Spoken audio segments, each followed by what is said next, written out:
All of you know I'm a huge wrestling enthusiast. I absolutely love it more than Garfield loves lasagna. So much so that we actually have our own wrestling league, the Moist Wrestling League, and we even dropped our most recent episode a few days ago. This isn't meant to be a plug for it or anything. This is actually a really serious topic. The reason I mention that is because I'm just showcasing my passion for this craft. And for the longest time now, many decades, there has been this stain in the wrestling industry with a boogeyman that sits atop the food chain. His name is Vince McMahon. He is a cockroach that no amount of pest control can seem to get rid of. I'm confident even if you don't follow wrestling closely, you know Vince McMahon. He is extraordinarily wealthy and he has infested tons of other things even outside of just the wrestling industry. And this man is downright evil. He has a laundry list of deplorable, disgusting, heinous acts that would make the devil flinch. I've talked about him at length quite a bit on streams and even in a couple of videos in the past, so I'm not going to be focusing on his sins from the past here. I highly encourage all of you to just Google his name. It's not hard to find any of this information. It's all just right there out in the open, right there at your fingertips. It is horrible stuff. I'm not talking about just like some drama where he was mean behind the scenes, which of course he was. I'm talking about covering up crimes, sexual misconduct. The list goes on and on and on, seemingly no end. And that's just what we know. There's probably still tons and tons of skeletons in that fucking closet. But anyway, the reason I'm talking about Vince McMahon again today is he is now at the center of another massive lawsuit here that has actually forced his hand and had him resign from his position at the WWE/UFC. They recently merged the multi-billion-dollar deal, and Vince McMahon, in light of all of this, has stepped down. The information comes from someone named Janelle Grant, who worked at the WWE's headquarters and is accusing the company's founder, Vince McMahon, of sexual assault, sex trafficking, and physical abuse in the lawsuit that was filed on Thursday. According to the lawsuit, Grant alleged that McMahon promised a job and later promotions at WWE in exchange for sex, and the lawsuit also includes allegations that McMahon trafficked her to other men inside and outside of the company, and there is a couple of names that get dropped that are some very big, alarming names, obviously. Now, even if you're not part of the wrestling community, I bet you've heard some buzz about this lawsuit because some text messages allegedly leaked from it, as well as some of the claims in the lawsuit are extraordinarily disturbing. Like, it is some depraved shit. And I mean shit, literally. One of the big parts of this lawsuit that was popping off on Twitter, like general Twitter, was this section where Miss Grant is talking about a threesome that McMahon put her in. And she says, early in the encounter, McMahon immediately directed Miss Grant to lay down on her back in a supplicating position. While straddling over her, McMahon defecated on Miss Grant's head. McMahon left to shower off, but he instructed Miss Grant to remain in place with excrement in her hair and to continue performing for his friend. While Miss Grant requested protection, none was offered. McMahon and physical therapist actively continued with the threesome and directed Miss Grant's sexual performance for around an hour and a half while she was left covered in feces. Absolutely sickening and sadly not surprising behavior from Vince McMahon. I believe this is only the tip of the iceberg. I think this is the first domino to fall, and there's going to be a lot more information that comes out about some of the degeneracy, some of the crimes and awful shit that was going on behind the scenes under Vince McMahon here. Now, I saw quite a few people caught off guard by this, surprised to learn that Vince McMahon is a bad guy. They were wondering how this stayed buried or how any of the sexual misconduct allegations didn't surface sooner. Like, how was it all kept a secret? I had to do a bit of a double take when I saw that. I got fucking stun-locked for a second. Now, of course, it's no one's fault. I don't blame anyone for not knowing about Vince McMahon's past. Like, if you're not an active wrestling fan, there's a really good chance you just didn't know any of this about him. But the only secret here is that there was no secret. Everyone knew about Vince McMahon's sexual degeneracy. Vince McMahon's sexual degeneracy is about as much of a secret as smoking cigarettes being bad for your health. This fucking ghoul paid nearly $15 million in hush money to quiet 4 women who were bringing up claims of sexual misconduct against him that had occurred over a period of 16 years. And that's actually why he previously stepped down. Now, of course, he stepped back up into a prominent position with the company after the merger with the UFC, and now he is stepping down again, once again, from sexual misconduct claims. So it's just never really been a secret that this decaying corpse, this fucking revolting gremlin of a man, is a horrifying piece of shit. It's just more people are opening their eyes to Vince McMahon being this fiend. Thanks to Janelle Grant's lawsuit, really making waves and highlighting a lot of previously unknown things like the sex trafficking and some of the other names that were included here to show how deep this rabbit hole goes and how awful all of it was.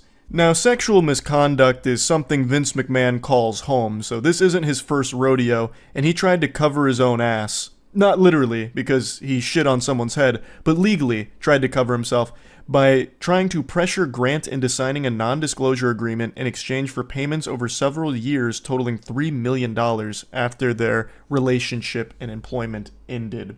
So he was trying to silence her, to make sure she wouldn't, blow the lid off of this.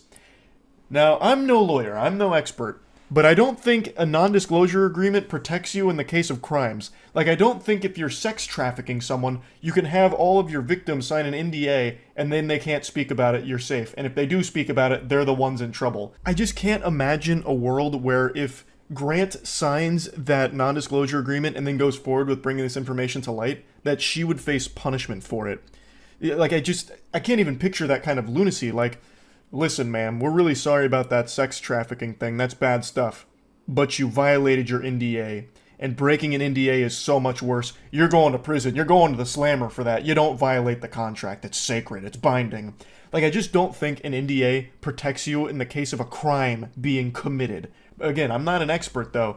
The only NDAs I've ever signed were to play a video game early, not poop on someone's skull, among other horrible, horrible acts. Allegedly. It's fucking scary stuff what was going on behind the scenes at the WWE with Vince McMahon. The parent company has issued a bit of a statement here. The parent company is TKO Group Holdings, and they said that McMahon doesn't control TKO or oversee day-to-day operations at the WWE, and that while this matter predates our TKO executive team's tenure at the company, we take Ms. Grant's horrific allegations very seriously and are addressing this matter internally. And a spokesperson for Vince McMahon also made a statement and said that the lawsuit was replete with lies, obscene made-up instances that never occurred, and a vindictive distortion of the truth. He will vigorously defend himself. I wish he would vigorously try and dive into a wrestling ring and tear both of his quads again. This is an evil man, and he has been evil for the entire time he has been with the company. And more people are starting to see this now. He is a fucking stain in the industry. I know there is still a lot of Vince McMahon fans because they separate art from the artist. He plays a character in the WWE, the commissioner, and he has been kind of iconic in the scene. I get that. Like, there is a lot of great WWE moments that, unfortunately, Vince McMahon is there for and was a big part of. Like, he played the role well. But as a person, he is terrible and a horrible person to have at the position of power that he does in the industry. He shouldn't be in the industry. He shouldn't even be outside of a fucking jail cell for the things he's done. Like, I can't separate art from the artist when it comes to something like this. I just can't do it. I know there are people that are, and I'm not, like, mad at you for it or anything, but I can't. He is just absolute trash, scum, the lowest of the low, and I will, of course, be keeping my eyes on this lawsuit as everything continues to develop here. I just wanted to give you like the very bare bones of it, like the basics. There is so much to it. I urge anyone out there that's curious to take a look, but just fair warning, it is disturbing. It's very not pleasant to read. So yeah, just wanted to talk about it a bit. That's it. So yeah. I just watched an extremely interesting case presented by the Law and Crime Trial Network that I just had to share with all of you because it really feels like the plot line to a late 90s soap opera. It's got an evil wife, and let me tell you, she's a real battle axe, and she's hatched a nefarious plan to poison her husband for life insurance money, allegedly. I hate that I have to use the word here because the overwhelming amount of video evidence and everything makes it very clear that that's what was going on, but apparently you gotta say that word when talking about something like this. But anyway, that's not where the whole story stops because the husband becomes aware of it, but can't act on it right away, so has to continue to play along with the woman that's actively trying to kill him. And then when he eventually takes it to authorities, they initially don't act on it, so then he has to gather even more evidence. It's just so fucking wild, and I just have to show this to all of you. Because this really does feel almost make-believe. It feels like something Darman would write if instead of making, don't judge a book by its cover videos, he made murder mysteries. A military wife is now charged with attempted first-degree homicide. after her husband allegedly caught her on camera pouring bleach into his coffee maker. He says it was all to get life insurance benefits. It really does make me giggle every time allegedly is thrown out in a case like this where you can actually just watch it happen on the fucking Jumbotron. And especially with this one because the husband was super thorough with all of the hidden cameras he set up. So you can get like a 360-degree video of all the poisoning attempts. You got every goddamn cinematic angle imaginable. And yet still allegedly poisoning attempts. Again, I fully understand why they have to keep saying that word here because she hasn't been found guilty in court yet of all of the charges. But I mean, it's pretty clear. The answer to this game of Clue is Feliciano in the kitchen with the bleach and coffee maker. Like, we can tell. The man, quote, suspected someone was tampering with his coffee, and in May 2023, while still in Germany, he set up a camera in his house.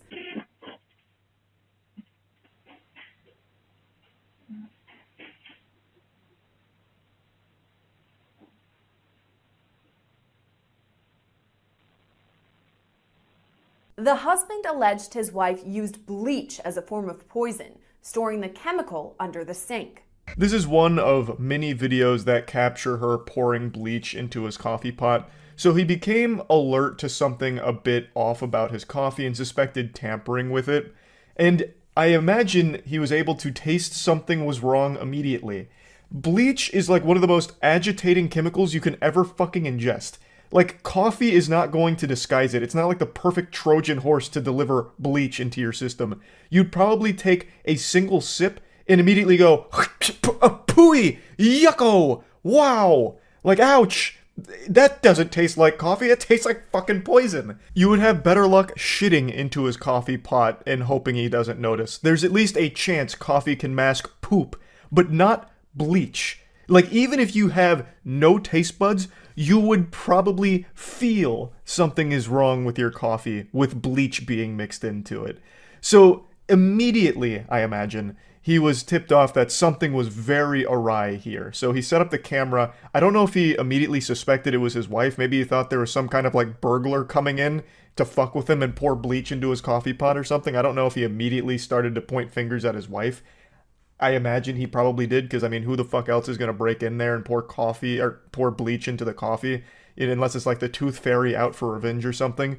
So I don't know how surprised he was to see that, but I still imagine that that was traumatizing to know that the person that you are married to, the person that is the most important person in your life, is actively trying to kill you. Court documents state that at the time, during May 2023, the husband, quote, stopped drinking the coffee but continued to pretend to drink it as he did not want to make a report of this while in Germany. He said he knew his wife would continue poisoning him and wanted to submit a report while in the US. This is such an interesting conundrum. So he didn't want to make the report while in Germany and continues to fake drink the coffee, playing a game of pretend here, and then also, I assume, pretending that everything's okay in the marriage between them, even though he knows in the back of his head his fucking wife is trying to kill him. And his wife doesn't know that he knows, so she continues to make attempts to poison him. When I try and picture this situation in my head, I immediately just start thinking about the movie Mr. and Mrs. Smith, but without, like, the guns. So instead of, like, dumping lead at each other or shooting at each other, it's his wife really insisting on trying the coffee. A new recipe, perhaps. So, and he's just like, oh, this is good, very good, but he knows. 1 month later, in late June, the family returned to the United States and was stationed at an Air Force base in Tucson, Arizona. At that point, additional cameras were set up. Video captures Feliciano Johnson pour something into the coffee pot and look over her shoulder to see if anyone is watching. By early July, her husband reported his findings to the Tucson Police Department. So this ruse continued for over a month, with the husband pretending to keep drinking the coffee, giving his best Oscar-winning acting performance. Honey, this coffee is so good. Wow, delectable. Rubbing his tummy, all of that. I also can't help but wonder if he tried to, like, mess with her a little bit. Not trying to poison her, obviously, but, like, make her believe that the poison was working. Like, did he start faking a sickness or something? Did he start, making it seem as though he was falling ill in order to see how she'd respond? Like he just, puts a thermometer in his mouth and he's like looking real pale and he's like, oh, babe, I don't know what's going on. I'm not feeling too good. Making a bunch of like coughing noises to see how she reacts to it, to try and catch her with like joy in her eye that her plan is working. Or if he just simply kept drinking this or pretending to drink the coffee, and his wife must have thought that he was fucking immortal, just legitimately immune to poison.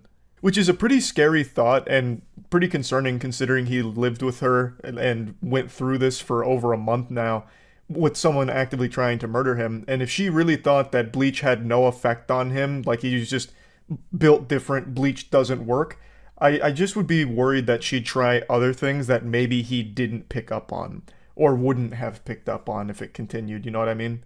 But anyway, he gathered all this evidence and then he brought it to the authorities. Showed the officers at the front desk the video, but since you could not clearly see what she was pouring into the coffee maker, the report was taken with no follow-up.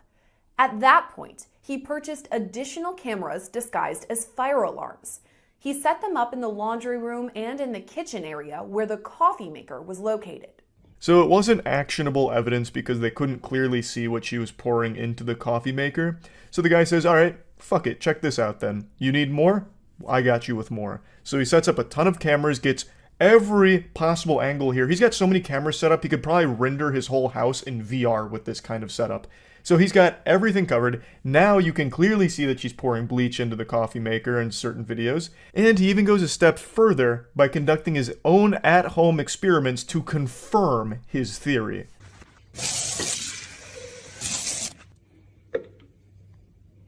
Normal. It smells. I can smell it. I can smell it. Soapy. Tea. You're gonna see purple. Boom. Science, bitch. Now we're Breaking Bad here. So he's got even more proof, not only with the video evidence of his wife pouring bleach into his coffee pot, but now he is confirming the presence of the bleach in the coffee pot even after having it drained all day and all of that. Now he has an overwhelming amount of proof against his wife. Feliciano Johnson was caught on camera multiple times, appearing to pour bleach in the laundry room, walking it into the next room, and then pouring it into the coffee maker. After collecting multiple videos that showed her allegedly pouring the bleach into the machine, Feliciano Johnson was arrested on July 18th. I'm assuming she did all of this while the husband wasn't home because she is pouring the bleach in the laundry room and walking it to the kitchen, so literally walking through the house with bleach in her hand. If the husband ever saw that, she would immediately know that he would know that something is really fucking foul going on here. Why are you transporting bleach around the house? Like, what could possibly be the excuse, you know? Oh, babe, you're home. It's great to see you. What do you mean, why is the bleach in my hand? Oh, actually, I just wanted you to just take a peek at it real quick. Just tell me, does the bleach smell weird? Splash! You know, like, there's really not a whole lot of wiggle room for an excuse on why you're transporting bleach from the laundry room to the coffee maker. So, again, I assume he just wasn't present for it. But then it makes it really interesting watching the footage here because she keeps looking over her shoulder. So it's an interesting look into the human psyche and kind of just basic human instinct, where when you're doing something fucked up, when you're doing something diabolical, for some reason, you just can't help but double check your surroundings to make sure no one's peeking in on you, even when you're completely alone. Anyway, just something I felt like pointing out. Overall, I'm happy to see the husband didn't get poisoned, and I'm happy to see she got arrested and is now facing these charges here. So hopefully justice will be served. I can't imagine a world where all of this evidence is presented and they're like, inconclusive. It's fine. You're overreacting. You're out of order, Buster. Your wife was just making you some real nice coffee with the extra flavor juice to it. So I imagine she will likely face serious time for this. I mean, it's attempted first-degree homicide, apparently. So, or allegedly, excuse me. So yeah, I just wanted to share this story because I just found it to be super fascinating. But yeah, that's about it. So yeah. On TikTok, there lives many evils, some cringe, some criminal. Just like the Force with the Jedi and the Sith, there exists a balance. And today, we're gonna tiptoe and tap dance all over that line between cringe and criminal as we look at a completely deplorable individual named Madison who hatched a diabolical scheme to fake cancer, apparently with the goal of getting her family back together. At least according to her, that's the statement she made in court as to the motive behind faking cancer. Which, if that really was the goal of it, that is a worse plan than anything Ed, Edd n Eddy ever hatched for jawbreakers back in the day. It makes no sense, but basically, she faked cancer, eventually started getting, like, public speaking gigs, I suppose. She documented her battle with it in an attempt to, like, uplift people, I suppose. She also made a GoFundMe which collected like $37,000, which turns this whole thing from just a complete fabrication for the sake of attention, possibly, into a full-blown scam where she was taking money from people under a complete lie. And then, eventually, the whole house of cards came crumbling down after an investigation concluded that she made everything up. Now, I can't find the first videos she started to post about this. It only exists, from what I can find, in a Ray William Johnson video he just posted covering this, so I'm just going to show you a clip from that. They found a mass on my pancreas, and I had stage 2 pancreatic cancer at just 19 years old. Oh, but that's not even the worst part. She also had leukemia. The 5-year outlook of survival is a slim 11%. But does all this stop Madison? No way. She sees it as an opportunity to document her battle and uplift others. What an incredibly evil thing to lie about. Now, of course, she's far from the only person on the cyberspace to lie about having cancer. In fact, there was a really recent story I just talked about like a month ago about a poker player who lied about having terminal cancer in order to raise money to enter a poker tournament. But anyway, back to Madison. So she posted a lot of update content going over what was happening, and this includes photos that she would take. Photos that she would stage, since she didn't actually have cancer. And I can't find a ton of them. The only one that I can find that was a big smoking gun is, again, from Ray William Johnson's video. So he's got, like, all of the old artifacts here to preserve the story, I guess. So I'll show you a picture of it here, which is this. And a lot of medical professionals saw this and noticed that there was some very fishy shit going on here. It was starting to raise some red flags, sound the alarm bells that, this may not be a case of her having cancer, but instead an undiagnosed case of terminal clout disease. God rest her soul.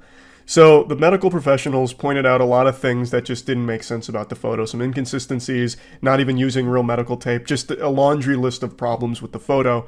And anonymously reported it as suspicious. It got the attention of the Eldridge Police Department, and they conducted an investigation, eventually subpoenaed for medical records from Madison, and found that she'd never been diagnosed with any kind of cancer or tumor from any medical facilities. So it turns out her cancer diagnosis is about as real as Goatman, which is to say, not real at all.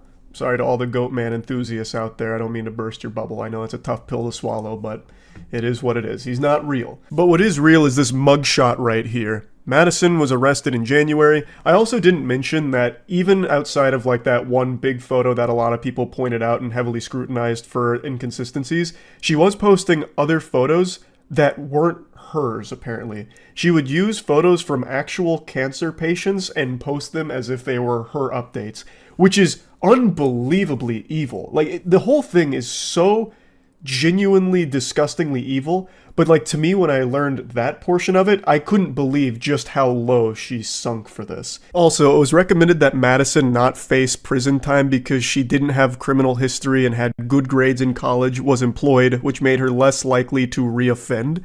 Which I think is a bunch of baloney. What a load of dirty barnacles. What do her good grades in college have to do with anything here and her ability to lie about having cancer again?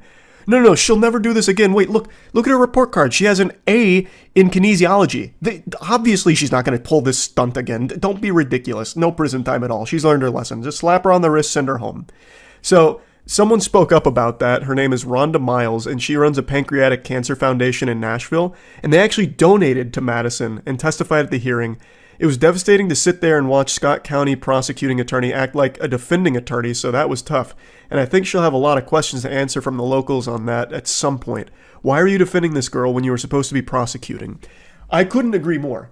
This is not something that is just some whoopsie-daisy mistake kind of silly, stupid, quirky, dumb decision that a young person makes. It's not. This is a cold, calculated, evil plan that she did make like $39,000 from. I don't know why they took it so lightly here. But anyway, before I get to what her sentencing looked like, why don't I let you hear from her herself when she talked about this in court. 20-year-old Madison Russo pleaded guilty to a charge of first-degree theft after police said she pretended to have cancer and received donations online. I didn't do this for money or greed. I didn't do this for attention. I did this in an attempt to try and get my family back together. I saw a comment point something out pretty profoundly. It said her plan was to get the family back together, and it worked. They all came to court with her. And I was like, yeah, you know, that's pretty accurate. She never said how the family was going to come back together, so, you know. But I don't necessarily believe that. I feel like if the plan was to get the family back together, why the fuck are you making a GoFundMe and making money off of it, right? Plus, let's just assume that your nefarious plan you cooked up worked and your family all did come together to support you. It's absolutely going to crumble when you don't go to doctors to get your treatment, right? So if the family came together, they would immediately know that you are a lying sack of shit because you would not be going to any of these treatment facilities and they'd want to support you, right? So they would immediately know that something is wrong since you're not actually getting any treatment from any medical professionals. It doesn't make sense. So I don't think that was the real motive. That was just trying to weasel her way out of a very, very serious situation here because she scammed people out of $39,000. Now, she was ordered to repay that money that was donated to her, which is good. So all of the people who donated money, I believe, got money back for it. So it's at least a nice conclusion for them. They didn't just lose out on that forever. The judge sentenced Russo to a suspended sentence of 10 years. That means she won't go to jail unless she gets in trouble in the future, but it will go on her record. And basically she received probation where as long as she doesn't do anything stinky again in the next 3 years, she won't go to jail. But if she does reoffend and do something bad, then she will. Overall, I think she got off pretty easy from this. Oh, I forgot to mention she has 100 hours of community service work, which, you know, that's not exactly the harshest punishment here to fit the crime, if you ask me. To deceive people with a lie like this here and rake in $39,000 with people that believe they're supporting a cancer patient who's going through an incredibly intense battle is so sickeningly disgusting. And I cannot believe how light the sentencing on not only her case, but cases similar to this have been in the past. Like I said, she's not the only one to do this. She's actually far from the only one to do this. But for some reason, they never actually face big repercussions for it.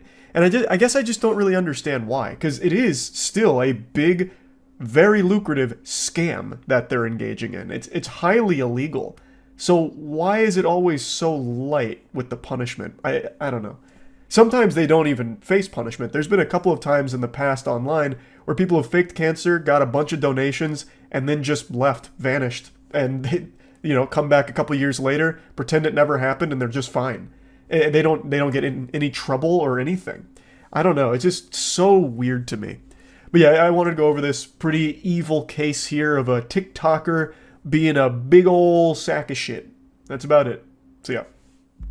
I couldn't decide if this was a good idea for a video to make just because of how dark and disturbing it is, but earlier today I saw a thread on Twitter going around listing the most evil artists and musicians of all time, and absent from the list was by far the most evil singer to ever hit the mainstream, Ian Watkins. And I was just shocked that not a lot of people seem to know about this. This was a story I followed as it unfolded back in 2012 because Ian Watkins was the frontman to my favorite band when I was a kid, Lost Prophets. In fact, if there's any archaeologists watching this and want to unearth some unholy relics, if you're able to find any re-uploads of my old Gears of War montages from 2007 and 2008, you'll hear Lost Prophets music that they're set to and edited in sync with. I used their music all the time in videos growing up because I was such a massive fan, so you can imagine how fucking disgusted I was when I learned the truth behind their singer. Ian Watkins' crimes are some of the most depraved I've ever read about, and in fact, the senior investigator said it was the most disturbing child abuse evidence he had seen in nearly 30 years on the force, and it's not an exaggeration. Ian Watkins was a serial child sexual abuser and even convinced some of his fans that were mothers to give up their kids to him to abuse, and would even convince the mothers to abuse their own children on video calls that he'd masturbate to. His sex crimes spanned years and even included the sexual abuse of a 10-month-old baby and attempted rape of a baby. Not only were his crimes some of the worst you could possibly imagine, but he was blatantly open about them as well. He'd even brag about fucking kids to some of his ex-girlfriends at the time. I feel like if the police officers had just asked him, hey, are you having sex with minors? He would have hit them with a, hell yeah, brother, and then went up for a high five. The whole story of Ian Watkins and his arrest is also the story of terrible police work from the department. There were years of reports and people desperately trying to get him behind bars, and they just wouldn't look at the evidence. They refused to look at all of the overwhelming evidence that was constantly being provided to them. The reason he ended up getting arrested was on unrelated drug charges, and they just happened to find this absolute fucking mountain, like a goddamn Mordor. They wandered in there and happened to find all of this child abuse evidence, but they were there for drug reasons and continued to turn the other cheek and ignore all of the reports coming from victims or people that had already compiled evidence and submitted it to them. Now, like I said, he wasn't very secretive with what he was doing. He wasn't exactly like some kind of cunning, sly, criminal mastermind. He was very open with the fact that he was a pedophile. Just look at this excerpt here. Look at one of the passwords he'd use for his computer. Ian Watkins is a sick psychopath who's currently serving 35 years in jail, which isn't nearly enough for his crimes. And he's not remorseful about it either. Like, just read this quote here, where he said he did it for the mega lols, talking about abusing and raping kids. So anyway, after reading that Twitter thread about evil artists and musicians, I really think it's worth talking about this guy and his history, since it seems it flew under the radar for a lot of people. So I'm just going to give a brief summary of everything Ian Watkins and Lost Prophets related. As I mentioned at the beginning, they were my favorite band when I was a kid. Before I even got into rock and metal, like with the other mainstream bands, I was listening to Lost Prophets. You know, this is way back in the day, but there was something called Penguinz0, which allowed you to make your own websites easily. And when I was in 4th grade, I made my own Penguinz0 website called coldflames.penguinz0.com. Don't even bother searching for it. It's dead and buried 6 feet under, went straight to hell. Not even on archive.org. But on my Penguinz0 website, the very first thing that would happen when you went there is the music video for Lost Prophets' Rooftop song would play. That's right, I was like an early adopter of the K-pop stan culture where they just spam music videos everywhere to farm views for them. That's what I did for Lost Prophets on my website. So their music video for Rooftops would play, and then if you went to any of the other links on the side, a different Lost Prophets music video would play. I don't remember everything I posted on that website. I know a lot of it was RuneScape related, like giving updates on my character. But when I was giving updates, you would always be having a Lost Prophets music video play, like Shinobi vs. Dragon Ninja or something like that. But yeah, all that to say, I was big into the band, so this shit hurt a lot learning about this. I've always had that mentality of you need to separate art from artist when it comes to things, but I've been unable to do that for this band. They were my favorite band when I was a young kid. I can't listen to them anymore after learning everything about Ian Watkins. It's impossible for me. I can't separate the art from the artist, especially considering Ian Watkins in one of their music videos even subtly hints at his crimes. In the music video for A Town Called Hypocrisy, Ian says at the end, "Hi kids, welcome to Town Time. We have an amazing show for you. You're going to learn all kinds of important lessons." And in hindsight, it's pretty clear what he was like saying here, knowing his history and what was actually going on behind the scenes. And it's so fucked up. Now let's get into the actual timeline as well as history of Ian Watkins and the band. I'm not going to be showing much footage at all here. I'm mainly just going to be telling the story. It just doesn't really sit right with me to show anything from them. Knowing what we know now about Ian Watkins, it just feels fucking weird and yucky.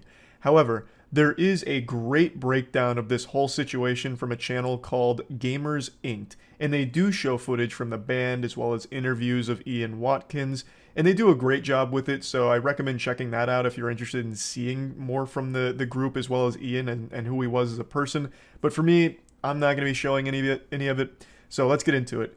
Ian Watkins was the stepson of a Baptist minister and was an honor roll student. He basically fucking straight A'd his whole career as a student, graduated with honors from the University of Wales, and then in 1997 formed the Lost Prophets. They saw moderate success with their first album called The Fake Sound of Progress, but it was in 2004 with their follow-up album, Start Something, that they really broke into the mainstream spotlight. They sold 2.5 million copies and were propelled into stardom.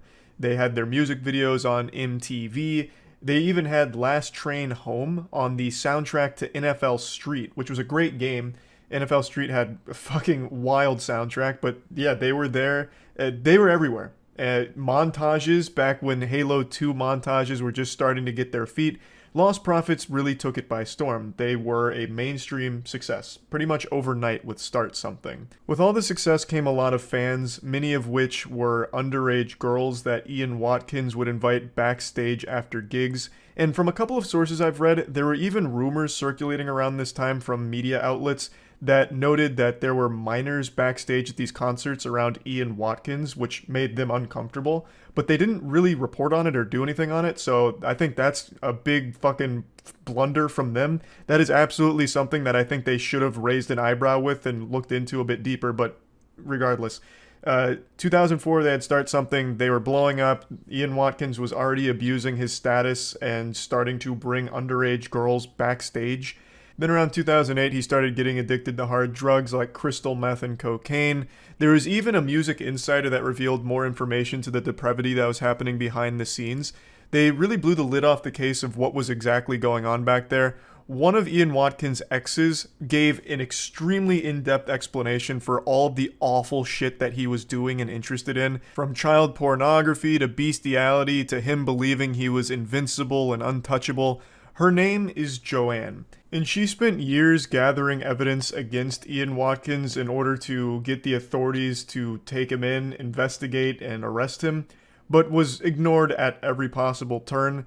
I think Gamers Inc. video does the best concise breakdown of the timeline here, so I'm just going to play a short clip from it before getting a little more in depth. But did find it strange that there were so many young girls around the band that often. Joanne began receiving disturbing text messages from Watkins in 2008, following an incident in a video discovered by the police, in which the two are having sex, and Watkins is heard to tell Joanne that he can't wait to get you pregnant so they would have a child to abuse. Joanne then received a text message from Watkins in 2008, in which he bragged to Joanne that he had sex with multiple underage girls. Joanne, disgusted by this, went to the police immediately that same day, but unfortunately this would be the first of many instances in which Joanne was ignored. It is worth noting that she did also say some horrible things to Ian. However, her side of the story is she was trying to gather as much evidence against him as possible to submit to the authorities to trap him and bring him to justice.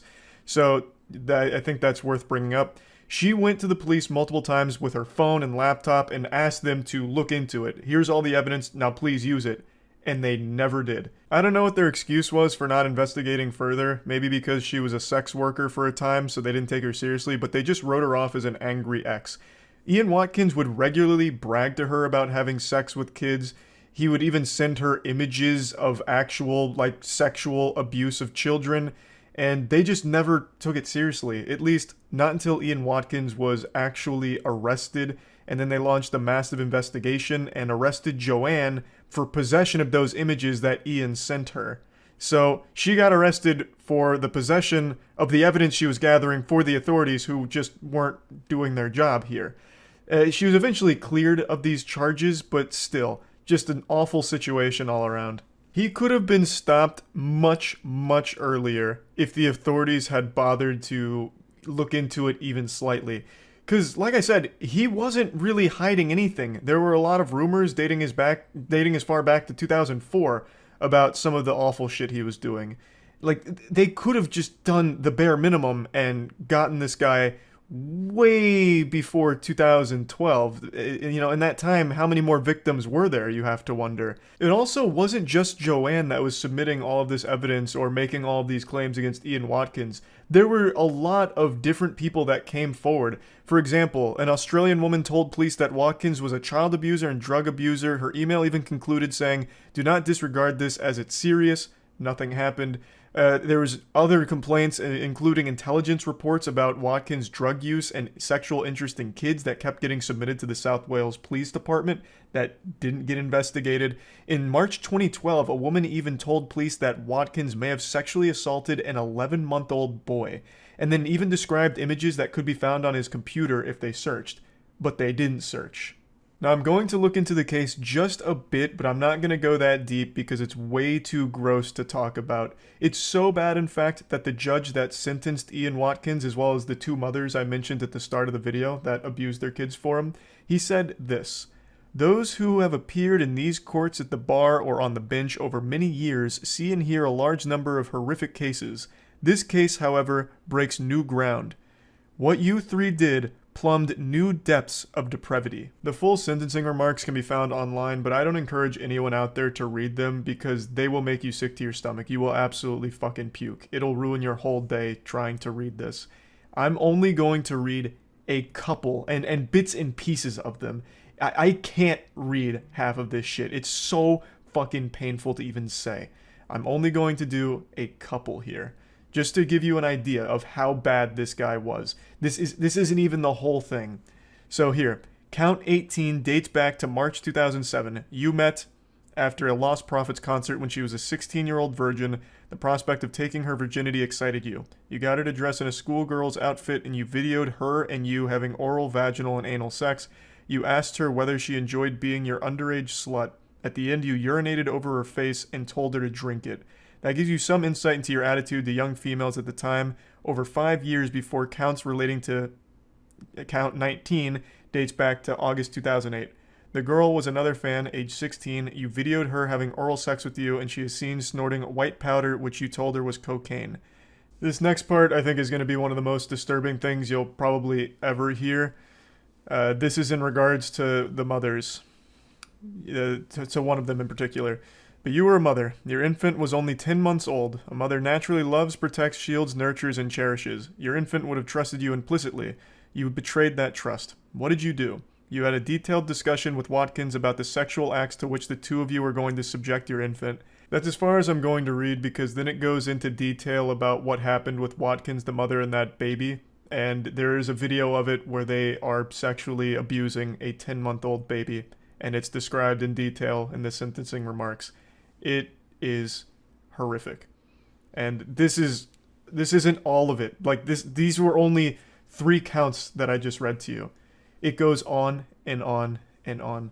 I think Ian Watkins is the biggest monster to have ever existed in any capacity as a celebrity or a singer, and just one of the most depraved individuals I've ever read about. They talk about the child pornography images and videos he has with kids aged 2 to 12. It's like an endless amount of the worst things you could possibly imagine. So yeah, I think the answer to who is the most evil artist or musician of all time is Ian Watkins. There's a long list of horribly fucked up celebrities out there, and I think Ian Watkins is somewhere towards the top of that list. That's about it. So yeah. There is no documentary filmmaker on YouTube more talented than Oki. Every time he uploads, it's just like this wonderful event. So big, even my cat can't help but jump up here and watch some of his content with me. I think Oki's Weird Stories is one of the best channels on YouTube, and he recently uploaded another banger covering a story that I'm sure most people aren't familiar with. So I'm going to show you some clips from that. I am also going to put a link to his YouTube channel and Patreon in the description below. Go support him, please. I think he makes amazing content, and he's just such a great guy. He's super nice. Every time we've talked, he's been nothing but wholesome, and he's got these incredible ideas for the future of his channel, and I just can't wait to see them unfold. So definitely go check out his channel, and if you're feeling inclined to help him reach his goals, then check out his Patreon. It's all below. Millionaire and computer hacker Daniel Beckwith had dug an elaborate network of tunnels underneath his Bethesda home because he believed North Korea was planning a nuclear attack. What the fuck? His body was found after. Daniel Beckwith created a makeshift bunker and had another man help him dig tunnels underneath his Bethesda home. He kept Askia Khafra captive there, and in 2017, that home went up in flames. Jesus On Christ, September this is 10th, heavy. 2017, Askia Khafra died in an electrical fire while digging tunnels for a makeshift nuclear bunker underneath Daniel Beckwith's home. They struggled to navigate through Daniel Beckwith's home because of extreme amounts of debris and trash blocking the way. Before he succumbed to carbon that monoxide sounds like a poisoning, 4chan Askia home. was only 2 steps away from almost certain safety, but the hoarding conditions of the home prevented him from making it out alive.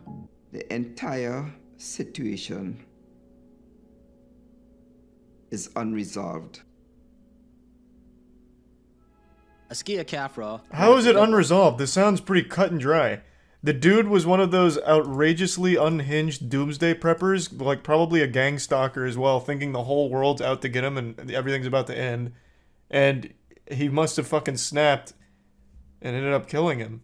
How the fuck could this be an unresolved case? I mean, I guess we're just at the beginning here, so this is all just like the intro, but to me, like off rip, this sounds like a pretty classic case of someone with one of those mental illnesses just losing control and ending up killing someone. At a young age, he displayed an aptitude. Oh, I want to read that. That is some Reddit shit right there. I am a genius, AMA. Just read what I wrote. Just read what I wrote. I came off as sort of cut off. I can get a bit Sheldon-y. I scored the ceiling, IQ of 160 plus, standard deviation of 15. Usually, my IQ's usually been estimated in the 170s by my psychologist. Was this on like a Rick and Morty post or something? Jesus Christ. He was so cringe. Like he was like, "Oh, I'm just like, you know, these psycho, like smart, like serial killer type people. If I want to get into just the craziest thing I ever did, it was." Hold on, I don't want to read this. I mean, this is the kind of guy that would get made fun of on the board. Is this posted like as satire by him? I don't think so, if he's calling into a random phone show talking about this kind of shit. And I'm gonna use this air gun to like shoot this raccoon in a cage, and like, you know, this is crazy. Like this is like legit psycho behavior. Like One of that was the the most psycho thing he ever did. Sure. One of the biggest indicators early on that someone's going to end up as some kind of serial killer is animal abuse, like the torturing of small animals and shit. That is a phenomenon that's been studied so many times, and there is a direct correlation between hurting animals when you're young and taking that to people down the line. That is like one of the most cut and dry correlations ever. Like he wanted to come across as this crazy psycho, and yet for some reason it still gets like dismissed genius. pretty often by law enforcement. You guys remember what was his name? Pushin Entertainment? I forgot how to say it now. He's the guy that would torture and kill cats on YouTube. He was a 15-year-old. That kid didn't go to jail. He got investigated. He's not in jail. And it's because they don't take it seriously. It's, oh, it's a kid, you know. It doesn't matter that he was torturing and killing the cats. He was a strange kid, and that's an understatement, but he had taken a video of himself taking a syringe and extracting synovial fluid from his knee joint, putting it into a shot glass or a small cup, and then drinking it. Yeah, this is his computer and his work area. Yeah, What so the this is fuck? basically me standing in the doorway. That's worse than of Chris my Chan bedroom. taking a shot of his cum. He co-opted all of this Police officers then searched Damn, Daniel's those room. penis emails, Inside, though. they found a rifle, Worth it. the hood of a fire protection suit, several lockpicks, reverse-engineered ID cards, and keyloggers. They also found a list of social security numbers belonging to faculty members and students. It was the most filthy, disgusting room I've ever seen in my life. I mean, there was stuff everywhere. Daniel was arrested and formally charged with 5 counts of property damage, 2 counts of computer fraud, tampering with documents, and illegally possessing a firearm. After that, Daniel took to Reddit to do an Ask Me Anything titled, I'm a 22-year-old who is going to plead guilty to a felony computer hacking charge in 5 days. When someone asked, what did you do? He responded with, I launched a huge, multifaceted attack against my university for nothing but lulz, involving just about every attack God, what in a the book. fucking I made the loser. university's IT department look like damn fools. I mean, I guess pretty epic prank. Take that, university. Peak Redditor. I mean, this is some Reddit-ass shit. Daniel inherited $2.6 million after his mother's death. With that, he began to invest in Bitcoin, and he made a fortune. In a now deleted Reddit Holy comment, shit. Daniel thanked the technology board on 4chan, G, for turning him onto Bitcoin as early as 2010. In a Reddit Ask Me Anything, I am still so fucking mad, and I can't believe this came up. in, what was it? It must have been 2012, maybe, yeah, probably 2012. I've mentioned this a million times, and I mention it every time it gets brought up. There was a post on the front page of Reddit that said, I strongly urge you to get into Bitcoin. And then another one like, Bitcoin has just hit $100. And I, as well as pretty much everyone I knew, was like, that's stupid. That's fucking dumb. It's never going over 100. It's worthless. Why would we ever do that? And I didn't put anything into it. God damn. So this was this seems about right, though. This seems like the kind of person that would actually put money into Bitcoin back then. You had to be out of your fucking mind to think it was a good idea. Jesus Christ. Just a random cringe lord loser doomer on Reddit was one person that just happened to put money into that fucking Bitcoin post. And it paid off. Since I actually got a call, and it was an IRS investigator, and they were asking me about his Bitcoin account. They were basically saying that he was in possession of basically like $1.2 billion worth of Bitcoin. Around the time of the call, the Bitcoin were like $55,000 of Bitcoin, and he had $1.2 billion worth of them, like, you know, somewhere in the blockchain. That was around the time I found out that he had, you know, had hired that kid, and he died, you know, in that tunnel. Working at his house in Bethesda. On the site was a section dedicated to software developing and investing. One day, while watching the infamous farmer bro, Martin Shkreli live stream on the site, he first laid eyes on Daniel Beckwith. Daniel, who used the handle 3-alarm lamp scooter, impressed Skia. Not only did he seem to be friends with Martin Shkreli, but he also claimed to be a multimillionaire investor and hacker. I still remember I never saw any of those streams, but I remember Martin Shkreli, for a brief period of time, had a whole Discord server that fucking worshipped him. Kai and I went in there one night because we were curious and just wanted to laugh at the clowns that were, for some reason, sucking the dick right off of Shkreli's body. And Martin Shkreli was sleeping on a voice call, and they were freaking out about how lucky they were to hear him sleeping. It was so unbelievably fucking pathetic. God, that whole community was awful. And when he did get arrested, I don't remember exactly what happened, but they were like, "No, this is outrageous. He didn't do anything wrong. Oh my God, this is blasphemous." Fucking crying, losing their mind over it. It was a cult. Martin Shkreli's farmer bro, he's the guy that did like the 10,000% price hike on fuck, what was it? What drug was it? I don't remember now. Insulin? Was it insulin? Yeah, I think it was insulin. And I remember him saying that, you know, I thought it was kind of odd. Like, oh, interesting, this guy's a bunker. You know, what do you have a bunker for? And I remember him saying, you know, I've been building this for a while. You know, it's just to keep myself protected and safe in case of a nuclear war or a nuclear disaster. With Daniel's fucking funding, huge they red bought flag. brand new tailored suits in preparation for their meeting with the Teal Fellowship manager. All they had to do was make it to the meeting on time and make a great pitch. But unfortunately, that didn't end up happening. I don't remember how, but we somehow end up putting in the wrong address. But we end up going to the wrong location. At that point, we're just like, we're just freaking out. You know, we don't know what to do. And we get to the meeting and we're about maybe 15 minutes late. Why a red flag? He isn't wrong. Is that bait? Hey, excuse me. I've got to go back down to my bunker for my canned food just in case of a nuclear war breaking out real quick. Are you serious? That has to be bait. That's like actual gang stalking behavior. There's nothing wrong with being prepared. I think there's a level to it. When you're building an underground network of tunnels and a bunker because you're afraid of a nuclear war going down at any minute, that is a mental illness. I'd literally... Oh my God. I can't tell what's bait and what's not. I don't think that's crazy. There's nothing wrong with being generally anxious about things. I have a flying phobia. It's irrational, and I recognize that, but it's a phobia, right? I think that's totally fine to be like, I have a fear of nuclear bombs going off at some point. But then it has to be this barrier, like this filter in your mind where it's like, that is a little irrational. Maybe I shouldn't build a fucking multi-million-dollar bunker because I'm afraid of this disaster happening. And maybe I shouldn't be wearing a bulletproof vest anytime I'm out in public. It's not crazy at all. Do you go outside in a bulletproof vest every day? Might be multi-purpose bunkers. Also work for general apocalypse scenarios. What in the world is wrong with you? What do you mean? There is a problem when your entire life is revolving around a fear.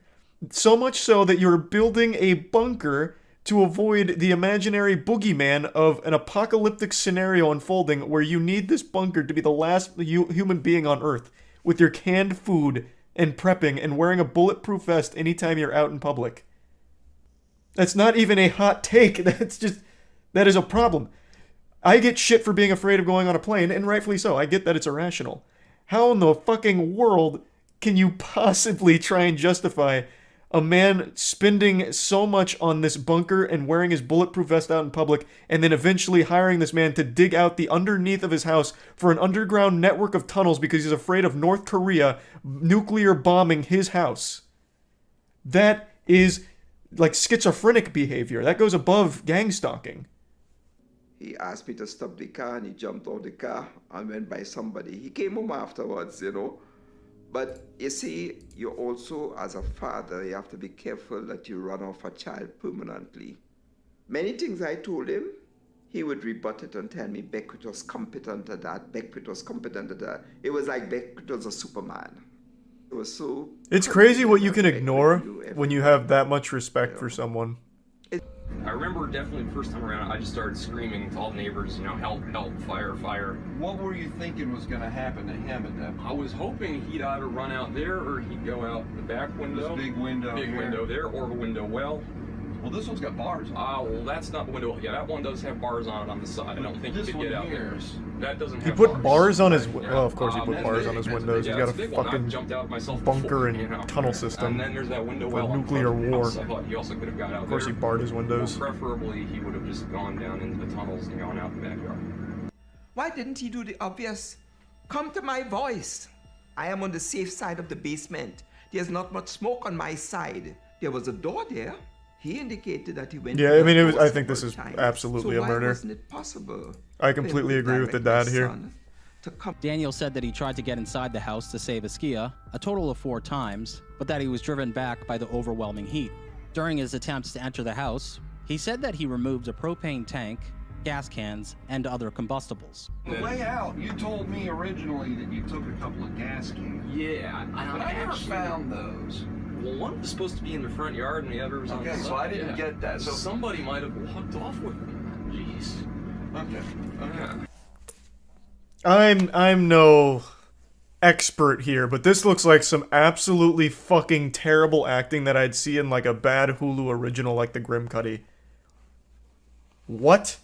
Someone must have walked off with one of the gas cans that I was put in the front yard? Jeez. He said that he... I will say, and before we continue, people are asking, well, why would he kill him? Clearly this guy is unhinged. I think that much is very obvious. He's very worried that everyone's out to get him.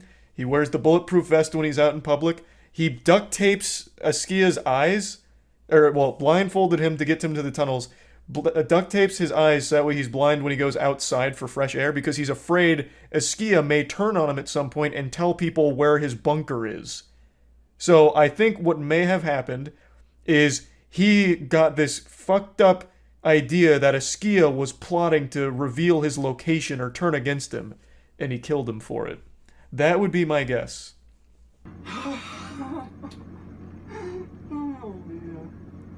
How in the... They could have picked him up and taken him. I was so close. Well... How could anyone watch this and think for even 1 second this wasn't a murder? That is not how anyone would respond to a situation like this. No, this is like worse than YouTuber apology level acting. Naturally. I think the screwed up part about it is even if, you know, we got what we wanted, like if he was put away for life, that would only be a semblance of what I feel like we could consider justice, because it's not going to change the fact that Iskia is gone. You know, Never does, but we can't. At the very least, it gets this guy been denied out the rest of his life because of somebody else's. They can't do it to anyone else. Because I mean, according so far to the story, Iskia wasn't the only person, right? He mentioned, was it the Dick Rocket guy? Someone else had also worked on the tunnels. It wasn't just Iskia that Beckwith had convinced to lend aid to. And then there was also the construction worker that we didn't get to hear from, but it wasn't just Iskia. The unfortunate name, well, not an unfortunate name, Dick Rocket's a fucking hype name. Just unfortunate in the situation here because it's a super sad story. Daniel, I'm going to put a measuring cup full of money out on the front porch so we've got it on the way out, okay? This place is so creepy, yeah. Because he was just a filthy, hoarding lunatic. So, okay, this is a misconception going on right now. He's not a billionaire. He had $1 billion worth of Bitcoin, but it doesn't seem like he ever cashed it out. So I believe, Oki said, at the time of this, he had about 16 million in actual cash. But he had the $1 billion worth of Bitcoin somewhere that he never cashed it out. So he's not actually a billionaire if he doesn't have access to it. And it looks like he never cashed it out. But yeah, multi-millionaire. Very, very wealthy. Right now, 2 more stories you need to know about as we head into this week. A bizarre case will finally come to an end tomorrow. Daniel Beckwith is set to be sentenced. Now, I want to let you know, that is great news. Murder. The judge at the sentencing gave him 9 years. 1 less than the minimum. Gave him 9 years. What the fuck is the point in having a minimum sentencing when it comes to a crime? What the fuck? The reason the minimum is there is that it's not supposed to go lower. How can you just be like, yeah, I'm just going to disregard that? I don't... What? How does that make any sense? I don't think he paid off the judge. It doesn't seem like he had access to his money. That makes no fucking... It's a goddamn law. Like by giving less than the law dictated minimum, wouldn't that be breaking the law from her? What? Can that happen? What about my feelings? Don't I matter? You know, you are praising this gentleman who did a criminal act, who 12 jurors believe committed. Okay, how about this? Even if he didn't kill him on purpose, which I really do still feel he did, what the fuck does he offer society? He walks around in a bulletproof vest and hires people to work on an underground bunker in complete secrecy, blindfolding them, refusing to let them outside with their eyes open without giving them duct tape glasses, and just sits in his fucking hoarded, shit-stained, diaper-filled house. What is he offering to society? But he doesn't even offer money. He doesn't spend his money. Half of his money was in fucking measuring glasses. He doesn't even fucking spend it. That makes no sense. That actually makes no sense. Now I am starting to believe the conspiracy that he did somehow pay off someone somewhere. That makes no sense. No sense. Even if, again, you don't find him guilty of killing on purpose, or what was he charged with? The depraved heart manslaughter? I'm getting charges mixed up. Even if you don't find him guilty of that, saying that he has a lot to offer society, so I'm not going to give him the minimum. But he, for the last fucking 20 years, has done nothing but live in a hoarder's house and build an underground network of tunnels because he's afraid of a nuclear fallout. Jesus Christ. But I'm starting to believe more in the briberies thing. Because, again, he had tons of money. He never spent any of his money. Maybe he dumped it all at once into this. Why was Daniel able to enter the basement several times during the fire and roam freely enough to remove gas canisters? That's a great fucking question. I also don't understand why Daniel told him to escape through windows, which mostly had steel bars on them. And that's what the father mentioned. Instead of directing Iskia safely to one of the doors that he testified he had used repeatedly. I don't know, it was probably like years later that it really hit me that I'm not gonna see. What a great fucking point here. I actually didn't even think about this one. Because he did confirm he went down there multiple times. He even said he removed those gas canisters, and that's in that interview. He's like, oh, one of the gas canisters should be on the front lawn. He's like, it wasn't there. Oh, geez, I mean, maybe someone must have taken it. That is a great point. If his exit was blocked by so much hoarding debris, how the fuck could Daniel go move around in there, maneuver things, and freely just take some shit out? And again, guiding him to a window instead of just saying, hey, come with me to the door, that he is using repeatedly. It doesn't make sense. It just doesn't make sense. Yeah, he never made me feel like I was a loner, like an outcast. Like I said, his earnest home in a box. That box has been there for 5 years. It has not been touched. It's in the same position. We have a pit there, a kind of shrine for him, with a large photo of him in his ROTC uniform and, you know, something saying love you to the moon and back. And there can be no closure. No, there never is in something like that, man. Jesus Christ. Oh, wow. And as always, until next time. Best documentary maker on YouTube, man. Oki kills it every time. If you're a fan of documentaries, absolutely go support his Patreon. Absolute bangers, nothing but. And he's a great guy. Man, that video made me mad, though. Not because of Oki. The story made me mad. That is very frustrating. What I want to talk about today is something extremely infuriating. So if you're in a good mood right now, I tell you, you better kiss that thing goodbye, because there will be no happiness left after this topic. I've talked about for a while that TikTok has rotted the minds of all of its users and convinced them that they're the main characters of the entire world, and everything that happens around them is just a prop that they can use to get views and clout on TikTok. And today I learned about an absolute piece of shit named Alex Bodger. Alex Bodger pulled a Logan Paul. You remember when Logan Paul filmed the dead body in the Japan suicide forest and tried to use it as like the subject of his video, like, whoa, that's a dead body. He killed himself. What the fuck is this? You know, like I'm still surprised Logan Paul didn't start slapping Maverick merch on the corpse. Like he was really playing into it and using it as if it was some kind of great thing for him for views as a viral video. Well, Alex Bodger took a play out of Logan Paul's playbook, but even amplified it. So, the situation was, there was an argument that happened at a Starbucks. A father had asked a stranger to stop vaping near his 3-year-old daughter. The stranger got very upset, and it escalated into a murder.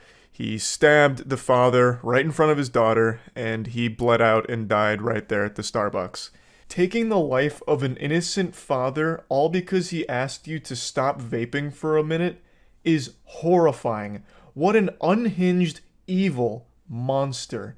It's such a trivial thing. Just, hey bud, can you just stop vaping for just a minute or two? Like, my daughter's right here and it's making us a bit uncomfortable. Like, that, there was just no reason this should have ever escalated at all to begin with. Dude must have been vaping stupid juice. He threw his life away as well. He's going to spend the rest of his life in prison for this murder, as he should. Just an awful and sad situation, and it really does blow my mind reading stories like this, where someone kills over something so small. Like, there was just no reason to even be upset in the first place that this guy asked you to stop vaping. What's the big fucking deal? Just stop vaping for a couple of minutes. It makes no fucking sense to me. Now, where does Alex Bodger come into play? Well, Alex Bodger was nearby and saw the scuffle starting, and he immediately started filming it and caught the stabbing, at least the last part of it. So he walked over to watch the guy bleed out, and as he's bleeding out, he just keeps saying, man just got stabbed. He's dead, bro. He's dead. And then he's getting like multiple angles, like he was trying to film a fucking 360 video of this for TikTok. He makes no attempt at all to do anything helpful to the situation, like calling authorities or anything even remotely useful to trying to help at all.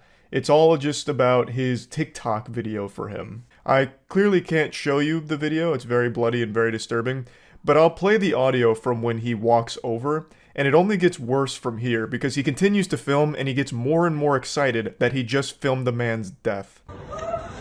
Man stabbed, bro, right here. Right here. This guy just stabbed this guy, man. This guy just stabbed him, bro. He's dead. He's dead. He's dead, bro. He's dead, bro. After filming his passing, he then turns the camera to himself to make a, selfie vlog out of it, which is why we now have this infamous picture of Alex Bodger. He's doing, the actual Twitch pog face with the dead, bloodied body right behind him. He couldn't stop himself from smiling and pretty much giggling. He was cheering on this death like he was at a fucking sports game. Such a chaos on yours. This motherfucker just died, bro. He just died, bro. Holy fuck. TikTok has just created an entire generation of absolutely fucking useless losers like Alex Bodger. Does nothing to help the situation and somehow uses a tragic murder as some kind of clout goblin scheme to make a viral video out of it. Now, luckily there is still some shred of hope for at least some TikTok users, because this guy got fucking dunked on so hard he deactivated all of his shit because everyone was bullying him for being this subhuman piece of shit that he is. So that's good at least. He even went back the next day in order to smoke a cigarette where this guy had been killed. Which is some real psychopath shit. I bet this guy really thought in his little smooth brain that this instance was going to be his ticket to the big time. The big leagues, the upper echelon of TikTok fame. He would be the guy that filmed the murder. I guess. Starbucks stabbing fam. So I'm walking down the road. I thought I see a street fight. I thought it was a street fight, right? So I start running over there. I start videotaping. This guy actually just looks like he's cosplaying as a generic psychopath. I don't know how to explain it, but just by taking one look at him, I know he lives alone in an apartment and abuses his pets. He addresses the viewers as the Starbucks stabbing fam. I guess that's what he's trying to call his community, or lack thereof a community. It's pretty clear that he doesn't actually think this is a serious situation at all. This video is supposed to be like his defense, his side of the story, explaining it, getting to the truth of it. You've all misunderstood me. And, that kind of deal. But it's really not that at all. And at no point does he even address why he decided not to even try and help or call authorities or anything and just sit there and film. I really thought this was just going to be a standard cookie-cutter influencer apology video, complete with the fake tears true combo. But it's something very different. And I see some blood, and so I just thought maybe there was a bloody nose or something. My brain wasn't really allowing me to believe what just happened. And I knew he was dead, but at the same time, and so this is my first time ever experiencing this, right? So my brain's just he's dead, and so I just started screaming because I don't know what the fuck else to do. The murderer is standing right there. All that's going through my head is holy fuck, I'm standing right here screaming he's dead while the murderer is right there. What if he comes at me and fucking kills me? Oh, brother, we got it all wrong. He was afraid, clearly. The murderer was right there, and this guy was concerned that maybe the murderer would come and kill him. He was so afraid that he stood there and continued to film the whole thing, including filming the murderer, while delivering play-by-play commentary as the father died in front of him. And then still continued to sit there filming and then turning it into a selfie vlog style where he starts pogging and laughing. It looked like he really was afraid, and now he's explained it, and now it makes sense. He was like a deer in the headlights, afraid for his own life, clearly. But I'm in so much shock, I'm just standing there doing this. And then I had what I thought was the most controversial thought of my life, which it was controversial, where I'm gonna say Satsi Kesanias. This motherfucker. But the motherfucker just died part, that smile on my face, I was out of uncomfort. I was so uncomfortable. I didn't know what just happened.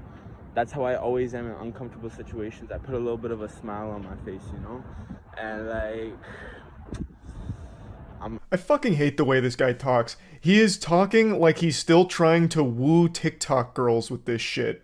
Absolute weirdo. He's putting that little, what's it called, vocal fry in his speech, even though I know he has a lisp and is trying extremely hard to hide it here with all of this.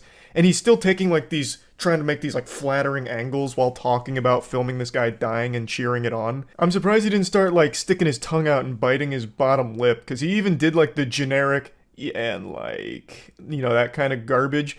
What an absolute fucking creepy douchebag. Now, for what it's worth, I know that for some people in a traumatic or scary situation, they cope with it with a smile or something. that's not what he did here. Like, that's not the same response. Not only were you laughing and smiling, you turned the whole thing into, like, a song and dance for you, for your content. You turned it into content. That's not just being uncomfortable and smiling. You literally turned the camera around to film you and the dead body like you were at a goddamn spring break concert. Like, it's not the same. Like, you can't even come close to making a convincing argument that, well, actually, I was just uncomfortable, which is why I was smiling and, you know, started vlogging. It's how I deal with trauma. I'm sorry for the people that it pissed off. I've been called by the homicide unit. I shared my grief. Like, yeah, like, this shit, it doesn't faze me too much, only because, like, I've seen, like, I'll just say human life, to me, the way I look at it, if I don't know you, is meaningless. It's meaningless. I'm just keeping it straight up, but yeah, he's dead. What can we do now? What a totally normal person thing to say. Human life to me, if I don't know you, is meaningless. Oh, yeah, that's something not, you know, concerning to hear at all. That's not like a giant red flag. I'm also very curious where his brain was going when he said, like, it doesn't faze him too much because he's seen and then he cut himself off. Also interesting that he contradicts himself because he stated that he was, like, traumatized by the event, saying that every time he thinks about the situation, he gets a feeling in his chest of pure fear. But in this video, he's puffing out his chest and, you know, fucking spreading his lats like a bat, like he's such a big, strong man that this kind of thing doesn't faze him. So that's weird. What is it? Were you fazed by it, or does it not matter to you at all? And even in this video, said he shared his grief. Well, what grief? You already said you weren't really fazed by it, and since you didn't know the guy, his life had no meaning to you. So what the fuck are you talking about? I really feel like this guy has no actual human emotion whatsoever and is trying his best to put on some kind of show to prove he does, but it's very unsuccessful. The whole thing fucking sucks. This guy is an actual piece of shit, and it infuriated me, so I wanted to talk about it a little bit. Horrible, horrible situation, and that's really about it. So yeah. I went over to my family's house for dinner a couple nights ago, and my father was raving and couldn't stop talking about a case I'd never heard of that apparently is just wrapped up. The Alex Murdaugh murder case. And in fact, it extends beyond that. The entire Murdaugh family murders. This is a very high-profile case that I just hadn't heard of until my father started lecturing me on it like I had just taken a criminology course. He apparently followed every single piece of evidence that dropped. He watched every trial, everything. My dad studied the tits off of this case like he was going there to prosecute Alex Murdaugh himself. And it piqued my interest. It made me want to learn more about it. So I went to the best goddamn channel on YouTube for things like this, Legal Eagle. Legal Eagle recently made a full, beautiful breakdown going over every single piece of evidence and every single key point in the entire Murdaugh history. So I'm going to put a link to that in the description, but I just kind of wanted to share it with all of you because this is one of the more deep and disturbing cases I've learned about in quite a while. So I just wanted to share kind of the gist of it with all of you, but I highly recommend watching Legal Eagle's video on it if you want to learn the most about it and see how everything unfolded. You see the Murdaugh murders. So my dad just told me about that. I didn't know anything about it. And he was apparently embezzling money for a long time, a pathological liar, an oxy addict, and he snapped and killed his son and wife. My dad was telling me all about it, apparently. Or, not apparently, my dad was telling me all about it. Apparently, it was a wild case, and I didn't hear shit about it. Yeah, apparently the prosecutors had a video that the son had recorded that proved that Alex Murdaugh was lying about his whereabouts on the night of the murders. So I guess the story was they were killed at like the dog kennels on their property. Alex Murdaugh claimed that he wasn't there that night at the kennels, and he had like a couple alibis because they had his whole phone record. Apparently he called a ton of people to try and get a couple alibis.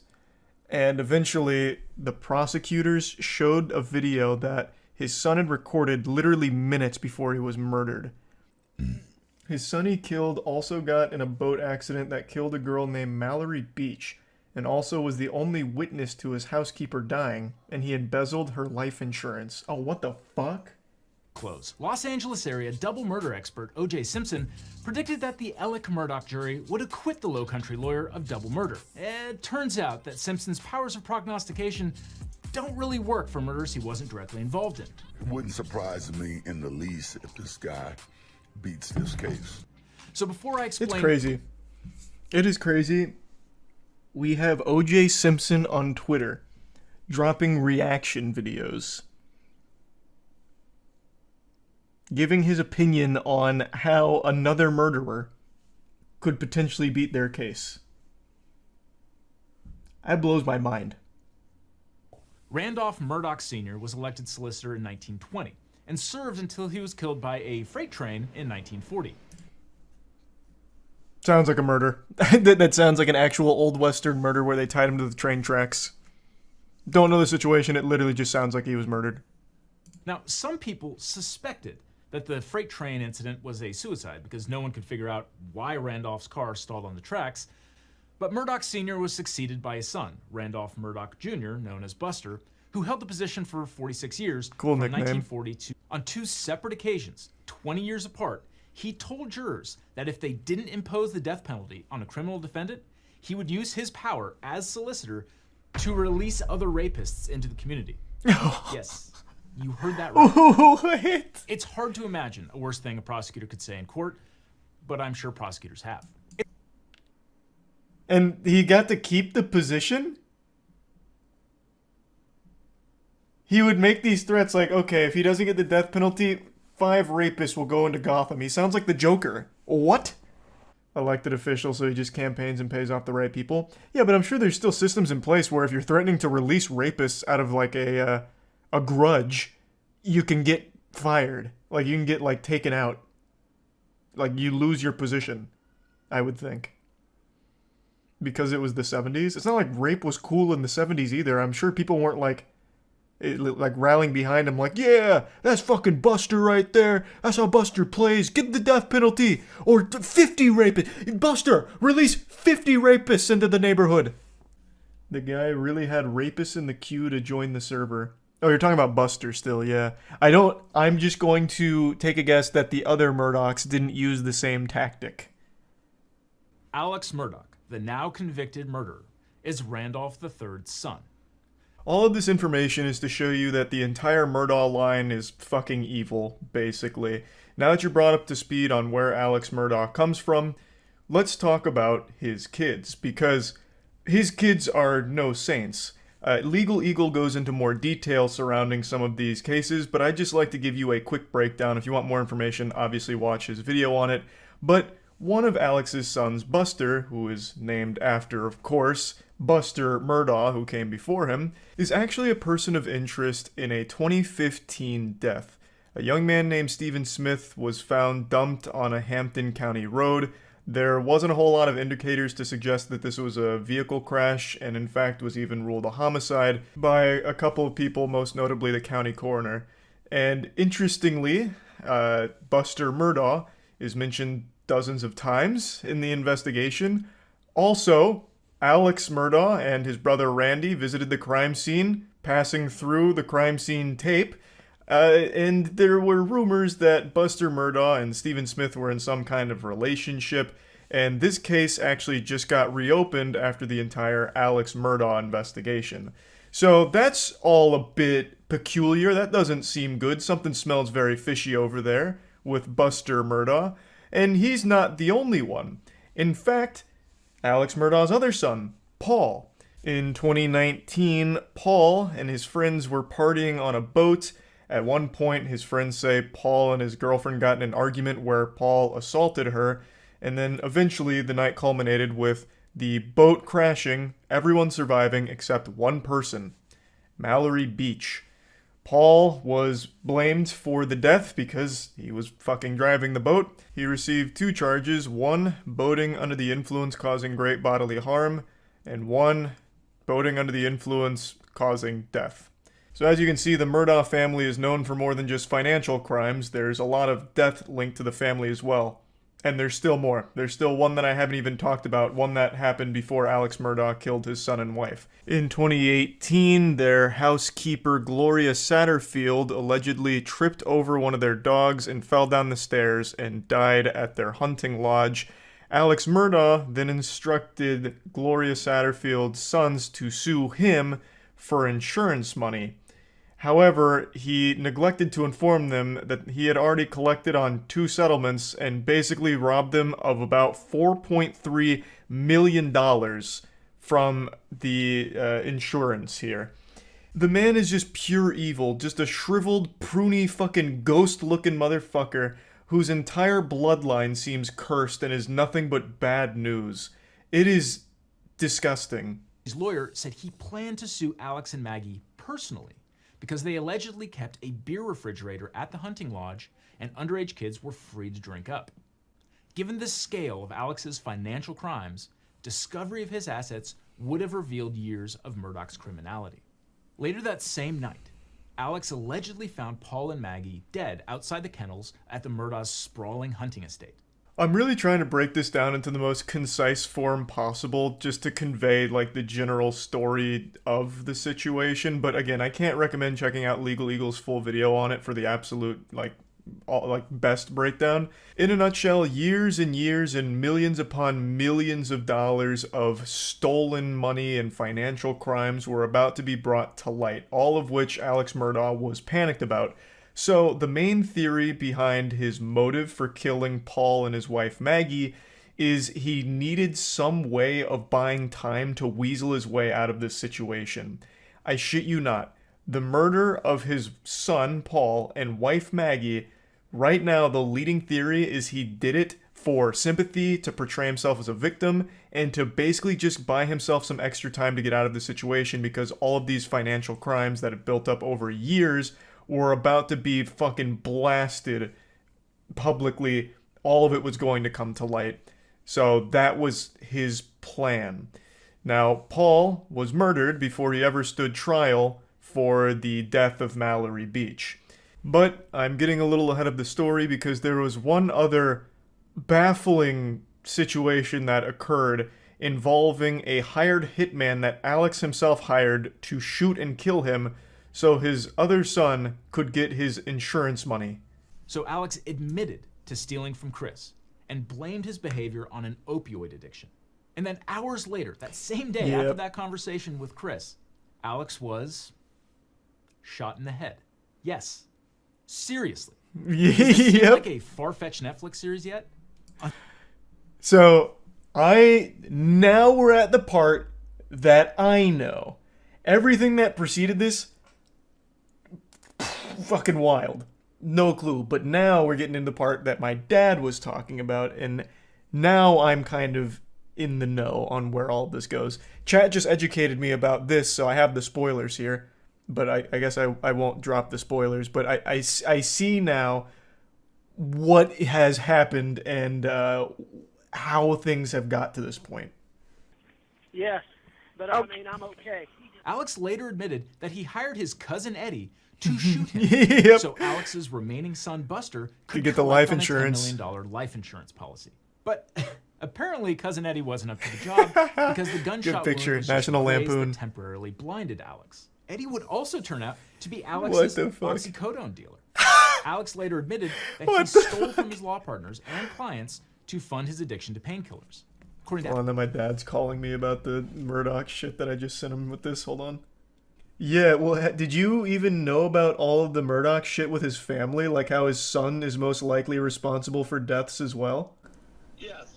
You And his son, like, was in the boat accident. yeah, the boat. Yeah, the whole deal.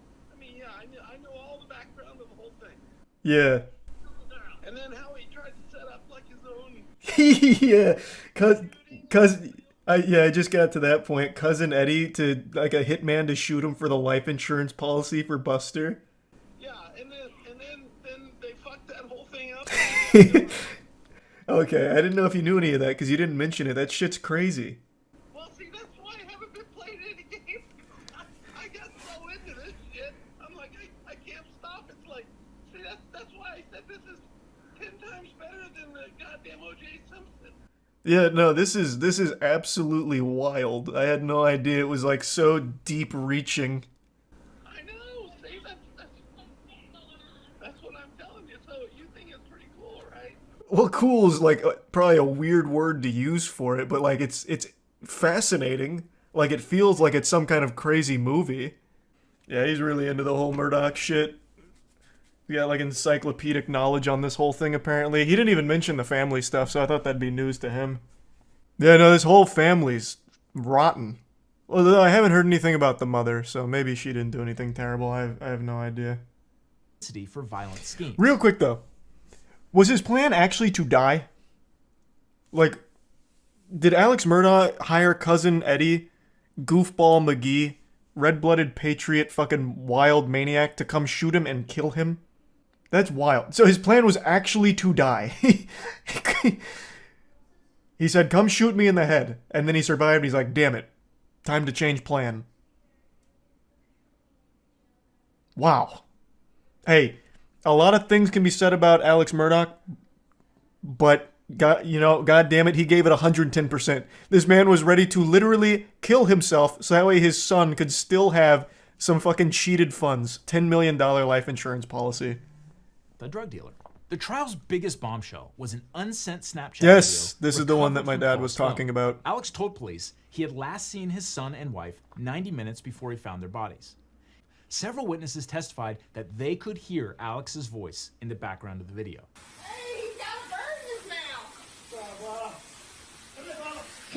Did the Snapchat video influence Alex's decision to testify on his own behalf? Almost certainly yes.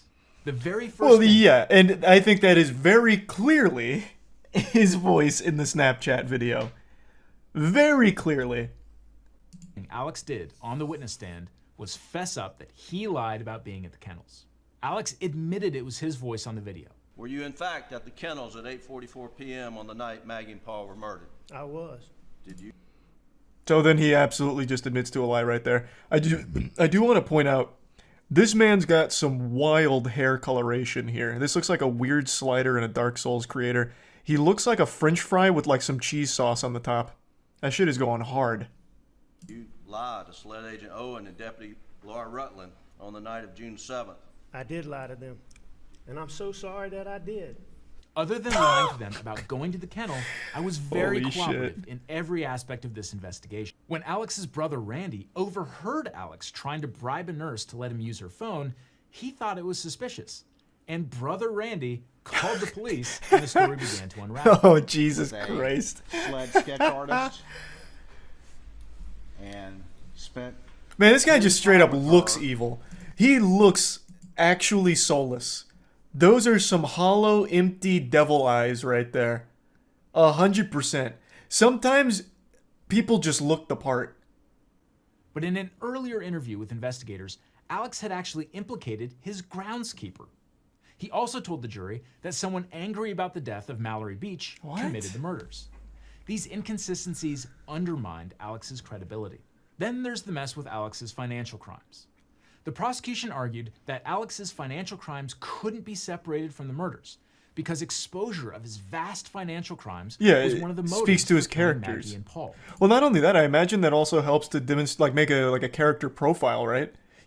I don't know if that is actually something that's usable in court, but doesn't that also serve to poke holes in the credibility since all of these financial crimes hinged on a bunch of lies and embezzlement and all of that? Or is that not allowed?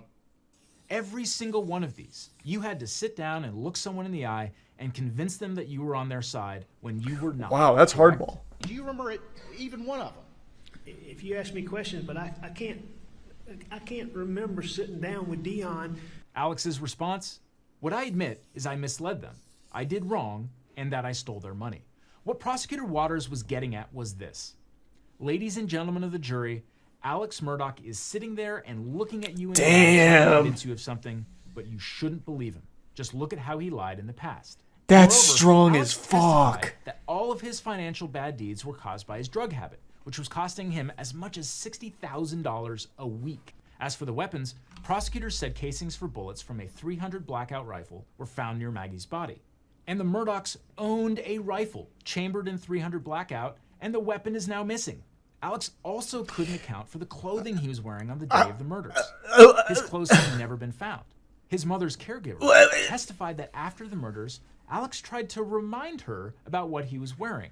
I guess it's easy in hindsight, but I feel like even if I was in the court as this was unfolding, the second it came to that point, both of those in conjunction, I'd be like, well, he fucking did it. What kind of coincidence is that? Oh, so they were killed with 300 blackout rounds. Oh, you have a weapon with 300 blackout. That's a weird coincidence. Can you bring it in so we can just make sure like everything's, all good? Oh, it's missing. Well, what happened to it? Oh, you don't know. Oh. Okay, well, what about your clothes? Can we, like the clothes you were wearing on that night, maybe they picked up some forensic evidence from the real killers. Oh, you lost your clothes. You're telling me a burglar came in the middle of the night while you were sleeping and took the fucking clothes off your back? Even your dirty goddamn undies, he took them? Oh. Like, what the fuck? This is outrageous.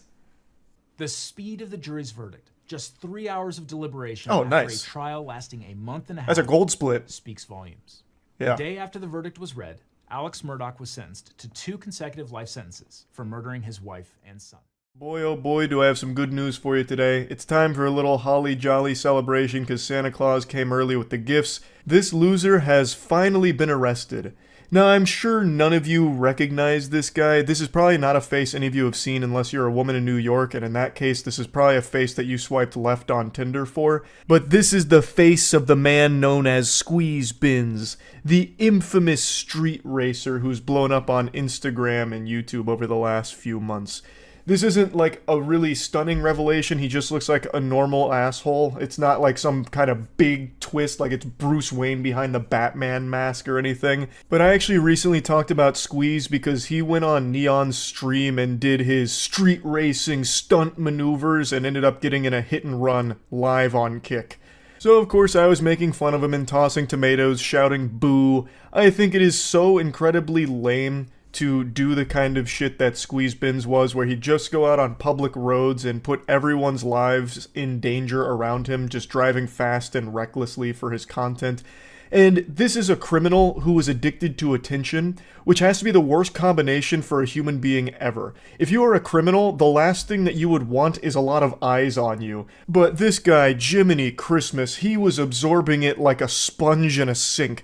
This guy was more addicted to attention than a heroin addict is to the needle. This guy couldn't get enough of it, so he took every opportunity imaginable to promote himself. So this was always inevitable. He was either going to get arrested or get himself or someone else killed. Luckily, he was arrested before the second thing happened. Now, before really diving into the weeds of the arrest here and everything around it, I want to show you a little bit more of the lore to Squeeze, so you can get a big taste of the cringe that is Penguinz0. You mix danger, but there's also other people at risk when you do that. Innocent civilians. So what do you think about the element of danger for that? I've been doing this since real shit since I was 9. I used to take my dad's car out and I used to just bug out. I've been doing this for so long now that I feel like I did have some professional. This guy must have found a moron potion at some point in his life and he has not been able to break the curse. The effects still linger. He did an interview with Tommy G, a very popular video, over 8 million views here, where he's revealing some pretty sensitive information really, all while acknowledging that he's one of the most wanted people in the area by the authorities. How stupid can you be? He's going on a press tour here to promote himself while actively engaging in illegal activity and putting himself in as many places as possible, giving authorities all the evidence they could ever require. He also has the gall to call himself a professional. He is a talented driver, no doubt, but the only thing he's a professional at is not dying. That's it. He's going out there and gambling with everyone's lives and his own, and nothing beyond that. He's not a professional at anything, he's just currently surviving. Is all. That's how I drive. There's been incidents where I've gone out with people and they tried keeping up with me and they've crashed. How fast do you go? I mean, there's been a video on live where I've gone one-handed 210 miles an hour. Filming with one hand, driving with the other, 210 miles an hour. Yes. That's insane. Did that scare you? Not really, just to build up a tolerance of just speed. Do you feel like the police watch your Instagram? 100%, they do. Let's pop in the... 100% they do, which is why I'm doing all of these interviews to help them in their pursuit. It reminds me of this classic story where the police put out a post on Facebook asking for information about a woman who was an accessory to a murder. And the woman they were looking for actually commented on the post asking about the reward money that was being offered. And so they were able to find her because of that. Squeeze and that lady are two sides of the same coin. Just pure degenerate dummy. Anyway, though, he's finally been arrested after an incident that happened back in April where Squeeze allegedly made an illegal turn and proceeded to elude the police at high speeds. Then officers found videos of him committing various traffic violations throughout the tri-state area. Apparently the NYPD did a little fusion dance and a fist bump with another department, and they worked together and found Squeeze because he was wanted on other charges, including burglary, theft, conspiracy, and more. I was reading a couple of other reports where he allegedly punched a 20-year-old man in a deli. So I'm not exactly sure what all went down there, but ultimately it ended with him getting arrested and the NYPD commissioner taking a victory lap here and dunking on him on Twitter by saying Squeeze Binz is in custody thanks to New York's finest. And then he posted a picture of his Instagram with the word apprehended slapped across it there, as if it's some kind of like busted thing in Grand Theft Auto. So Antonio going from Squeeze Binz to Squeeze Minz here, being shoulder to shoulder squeezed into a cell with other dudes, hopefully. But there's no telling if he's actually going to face real prison time.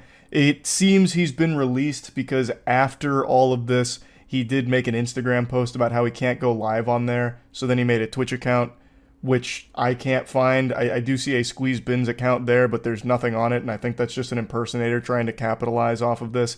His original Instagram account appears to be banned, and the only one I can find is another one that appears to be an impersonator, but maybe it really is him. I have no fucking clue. I also can't help but giggle that he decided to make a Twitch account instead of a Kick account.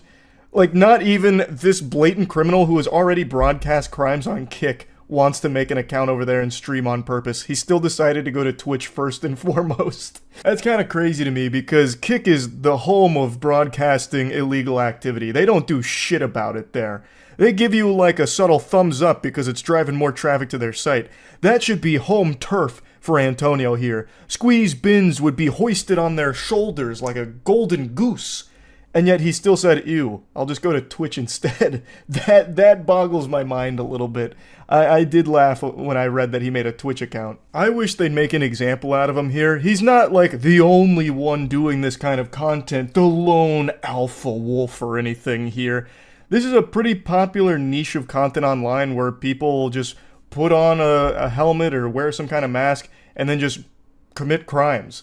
And like taunt authorities driving around recklessly, endangering a bunch of innocent people's lives on the road for content and views on Instagram and YouTube and shit.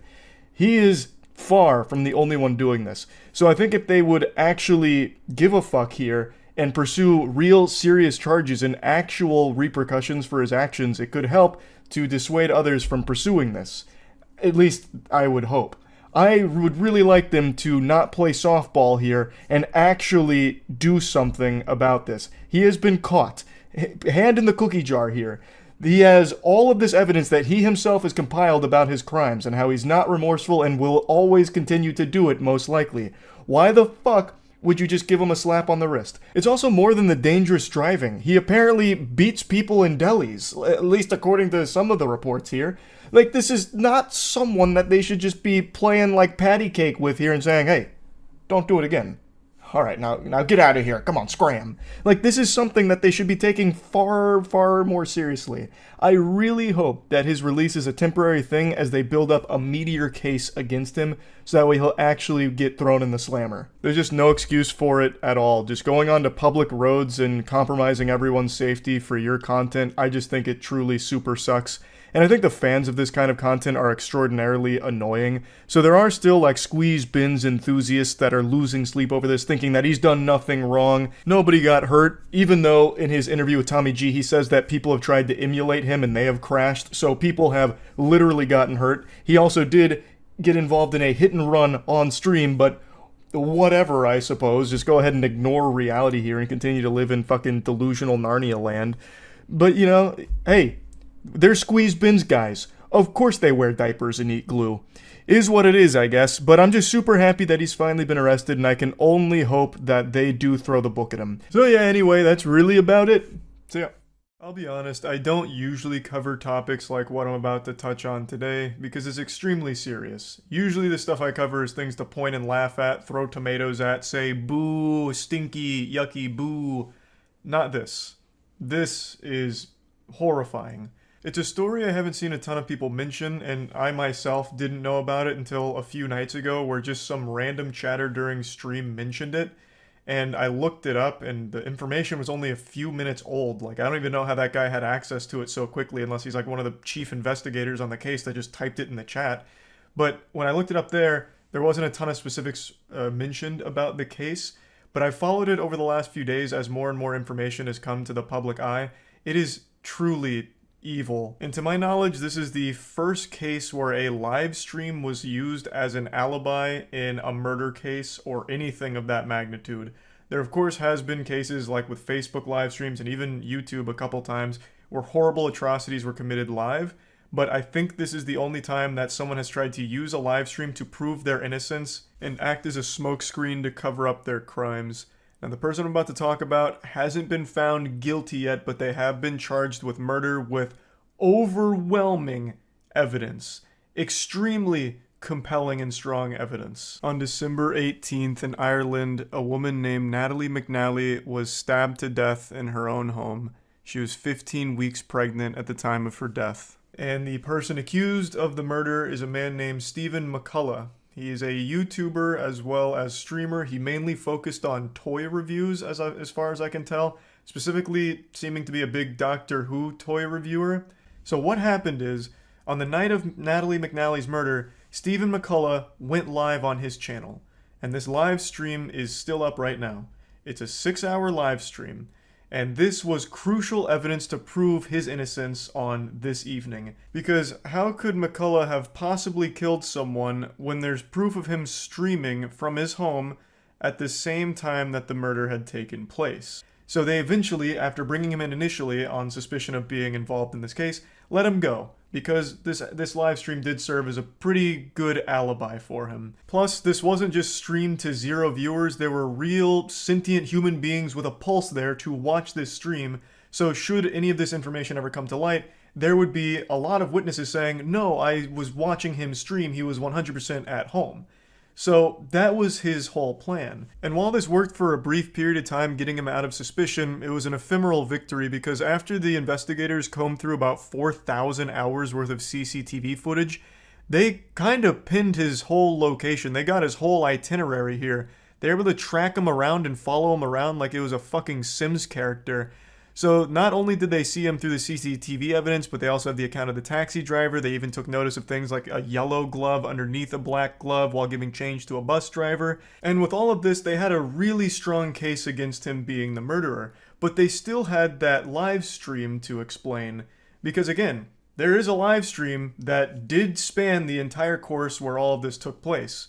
So how the fuck does this happen? You know, is he David Copperfield? Like, what, 2 places at once? Is this some kind of prestige situation where he had like a twin or a clone of himself? The actual answer is it's far simpler than you would possibly ever think. The live stream was fake. Yes, the stream went live on his channel during this whole period of time, but it wasn't actually a live stream. It was a pre-recorded video that Stephen McCullough had recorded days prior in order to look like a live stream, to mimic a live stream, so that way it could be used as an alibi for him. And when you watch the live stream, which again is still up on his channel, there are so many alarming red flag moments throughout it, even from the get-go. So he mentions at the very beginning of this live stream that he's not going to be able to read chat for a variety of technical reasons.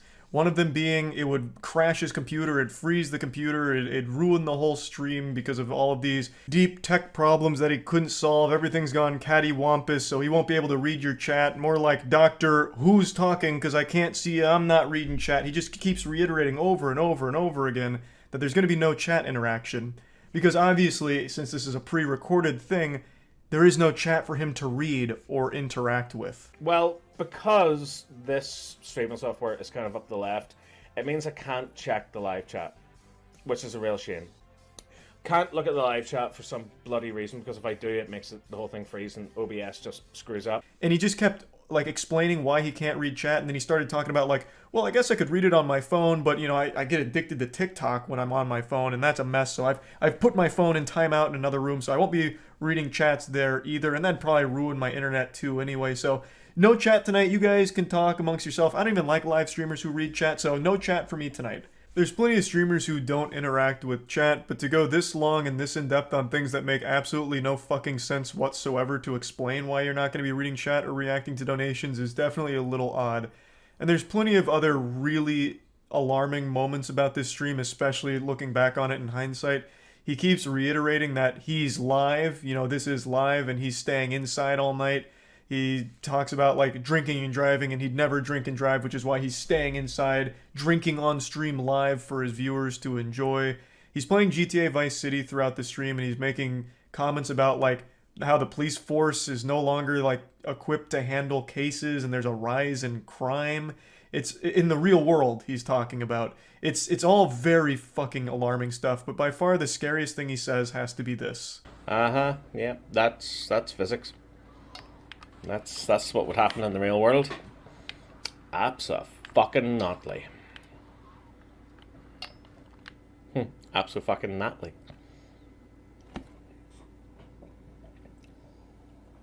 Completely out of nowhere, unprompted, he mentions someone named Natalie in a pretty menacing way. And once again, there's plenty of other things he says in here that are very scary, but I think this one is by far the worst moment. This has been 100% confirmed beyond a shadow of a doubt to be a fake live stream. When authorities seized some possessions, they found the actual video itself and concluded that it was filmed on December 13th or 14th. And also, McCullough himself has confirmed that the live stream was not actually live, it was pre-recorded, but insists that he was actually just drinking by himself alone that night. He completely denies the murder and insists that someone else may have been dropped off in a taxi near his home. This is referring to the CCTV evidence that they've gathered, pinpointing all of his locations throughout the evening. There's also other awful shit here as well. McCullough stayed pretty close to Natalie McNally's parents, and in one case even left his phone over at their house in order to like bug them and secretly spy on them to record their conversations to see if he was a suspect. So McCullough went to the McNally house, left his phone on record, and left, but returned 40 minutes later claiming to have forgotten it, and police were saying that this was an attempt to listen into their conversations to see if they suspected him of anything in this. I can't envision a world where Stephen McCullough is not the person who committed this crime. There is just an overwhelming amount of evidence against him. And he still doesn't have a real explanation for what the possible motive to faking the live stream would even be. Nothing that makes sense, at least. And then randomly dropping Natalie's name during it. I just cannot imagine that this man is innocent, but he hasn't been found fully guilty of being the murderer yet. But yeah, overall, a horrifying situation. I'm wishing the absolute best for the McNally family, and I'm hoping justice is served here. That's about it. See ya. Call of Duty. It's a shit franchise with a shittier community, and now they've helped murder an innocent man. So this is a story I've been following since the first reports of a suspected death via swatting were reported on, and I'm sure some of you have already heard it by now, but it's something I want to talk about. So this sad story goes, two man-children named Vaporize and Mir Cole, and I know upon hearing these abysmal names you asked yourself, are these 8-year-olds that this story is about? No, these are not 8-year-olds that those names belong to. Those names belong to adults. And these two adults had a Call of Duty wager match for $1.50. They were really throwing the wood down that night, high stakes gambling, and they lost the match.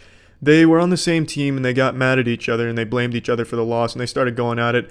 No, my dick's 3 inches hard, so I have the bigger penis. Who cares if you have the bigger penis? A girl laughed at me once, and then eventually it escalates to the point where Vaporizer gets in contact with an even bigger virgin, the chief virgin. His name is Swatistic, and he had been known for swatting things like MLG matches and shit, just really sad, pathetic stuff. And this human catheter did an interview on YouTube talking about this. I still watched it because I wanted to hear what a swatter sounded like, and it's exactly like what you'd expect, just as pathetic as you'd imagine. Right, do you take any responsibility for what happened? The argument can be made that the police would have never showed up if I didn't make the call. However, I don't believe that I'm the only guilty party involved in this whole incident, considering I was contacted and, you know, almost instructed to SWAT and taunted to SWAT an address. I mean, of course, if you want to, I mean, you could say that, of course, I was involved. However, I mean, other people were involved. I mean, yeah, the call was made by me, but as far as the whole incident, you could point the finger at numerous people. It's amazing how you can actually hear the back acne in this kid's voice. And the way he talks, it's like he took pages right out of the Tumblr experts playbook, like the fucking incel section of Tumblr who gives advice on what to do when faced with authorities. He just, allegedly, well, I guess you could look at it that way. Well, one could say I had access to, I mean, due to multiple interpretations, there's a multitude of factors at play. I suppose you could, deduce that I pushed him into the shark-infested waters, but it was the shark that killed him, not me. And it's sad that I have to compare sharks to cops, because sharks aren't even out for as much blood as cops are. But anyway, once Vaporize gets in contact with Swatistic, they attempt to dox and swat Miracle, but Miracle, in an attempt to prove that his cock is 3 inches hard, reaches out to Swatistic and says, "Here's my address, swat me, pussy boy," and here's the tweet. So he does, he swats that address, but Miracle, being the brave man he is, gives an address that isn't his, belongs to an innocent man who gets killed by the cops when they show up. In his interview with Keemstar, the kid shows no remorse at all, nor does he take any responsibility, and passes the blame off onto the other two kids, and I do agree, they have a big part to play in this. I think all three of them should have the same sentence, which is life in prison, because they contribute absolutely nothing to society. They fucking have Call of Duty wager matches for $1.50 and then kill an innocent man over it. What good do they bring to society? They're just downright sociopaths. None of them felt any empathy for what happened. It wasn't just the kid who actually called the SWAT. Miracle, the one who gave that address, was laughing about it on Twitter. Vaporizer is not to be heard from. They all deleted their accounts and shit. But I really don't think it can be that difficult to find out who these three dudes are. The fucking NSA can watch me jerk off in the middle of my kitchen through my coffee maker. How can they not find who owns these horrible Twitter accounts with these horrible fucking names? And now I'd like to talk directly to the people who say, well, it's not their fault, it's the cop who killed him's fault. No, it's definitely their fault. That wouldn't have happened if they didn't call the police. But the police are also very much to blame here. So, according to the family, what happened is the police were banging on the door, the husband opens the door and is immediately shot by a cop. Immediately shot. Why the fuck is he immediately shot? You go there because it's a reported hostage situation. I understand it's very high tension, you're nervous, you're on edge, but you knock on the door and someone opens the door. That's the expected response. Why do you panic and shoot him? It's like a pizza man going to my door because I ordered pizza. He knocks on my door, I open the door, and he fucking blasts me with a shotgun because he wasn't expecting me to open the door. What the fuck were the cops expecting? Did they think he was gonna bust through the second floor window like Action Man and land on the ground and turn himself in? Why did they freak out because he opened the door? I don't get that response at all. Everyone's like, oh, I feel so sorry for the cop. He's the real victim here. He's gonna have to live with that for the rest of his life. No, the cop is not the real fucking victim here. The real victim is the man who got killed and his family that he leaves behind now. I feel absolutely nothing for that cop except hatred. He's either A, the most untrained officer on the force, and the force benefits from him not being there, or B, just a bloodthirsty menace. Now, if it's the former, what kind of training do the SWAT go through? They're supposed to be the elite. They're supposed to be the best of the best. But apparently they're all so fucking afraid of their own shadow. What kind of training do they get? I have to know. Do they just put the fear of God in them? They train them like they're fucking dogs. Oh, if you hear a loud sound, just fucking shoot at it. You don't want to take any risks. No matter what happens, if you hear anything, if you see anything, shoot it. That's the only way to deal with problems. They just have to be so poorly trained. And the way they handle the situation after they kill the husband is just as bad. So they go there because it's a reported hostage situation. They kill the man who I guess they immediately assumed was the man who took the hostages. He opened the door, he must have the hostages. Fucking blast him. Okay, he's down. Now they have the hostages left. And what do? They make the hostages walk over the corpse and then handcuff them. What fucking heroes, huh? That's how you're trained to handle a hostage situation. You handcuff the hostage after making them walk over a dead body? Amazing. Absolutely amazing. SWAT is a fucking joke. An absolute fucking joke. I made this video when the story was still fresh and all the details weren't fully out there, and now I just watched an interview with the mother of the son who was killed by the police, and she says there was no knocking on the door. He heard noises, so opened the door and was gunned down. They weren't giving him any warnings or anything, they just killed him the second he opened the door. Which doesn't exactly make it any better for the police side of the story. I'm not going to take out the part of the video with the knocking on the door portion because there still is some sources claiming they did knock on the door and then killed him when he he opened it. So really neither one of them looks better for the police. Him opening the door while they, didn't give him any warnings or anything and killing him, that's just as bad. I don't know what the fuck they thought he was doing, opening the door to charge them with like riding on horseback or something. It's still a ridiculous scenario that doesn't warrant them gunning him down in any cases. Also, more breaking news as I was rendering this video out, the swatter has been arrested. Here's his picture. This is him. Looking like a man you'd find at your local card shop playing Yu-Gi-Oh! With the children. And now I'm happy to say, Tyler joins the Hall of Fame of swatters with Robert McDade and Zachary Lee, who are behind bars for many years. It's a fantastic conclusion, really. But this shouldn't be where the story ends. Miracle and Vaporize and the cop need to face repercussions for this event. This whole thing wouldn't have happened without Miracle and Vaporize coming together and forming the perfect storm of tiny penis and lack of testosterone.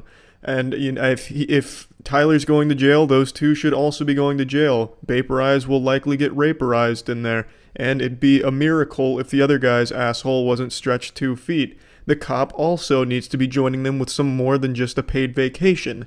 There needs to be more done here. Justice hasn't been served entirely, but it's a great fucking start. And I just want to address this because I already know it's going to come up in the comments, people calling me just a cop hater, one of those fuck all cops kind of people. I'm not. I don't hate all cops. There's good and bad cops, I know that, but there's a lot of bad cops, a lot of them going around right now. Just take, for example, the fucking Simon Says killer from not too long ago, who just executed a man who was following his absurd instructions, making him do everything shy of an interpretive dance and write him a book report, and then he kills him. It's fucking sickening, and I think this is another example of a bad cop. I know we don't have all the details surrounding what happened here, but I don't think under any circumstances would a man opening a door warrant being gunned down in cold blood. Unless he walked out of that front door with a nuclear bomb strapped to his chest, I don't see why you executed him like that for no fucking reason with no warnings. It's just disgusting. This is a bad cop. There's a lot of bad cops, but I don't hate all cops. Obviously not all cops are bad. But yeah, I mean, that's this whole story, and I'm super glad the swatter was caught, and we can only hope that justice is served for the other 3 that were involved in this tragedy. So yeah, that's it.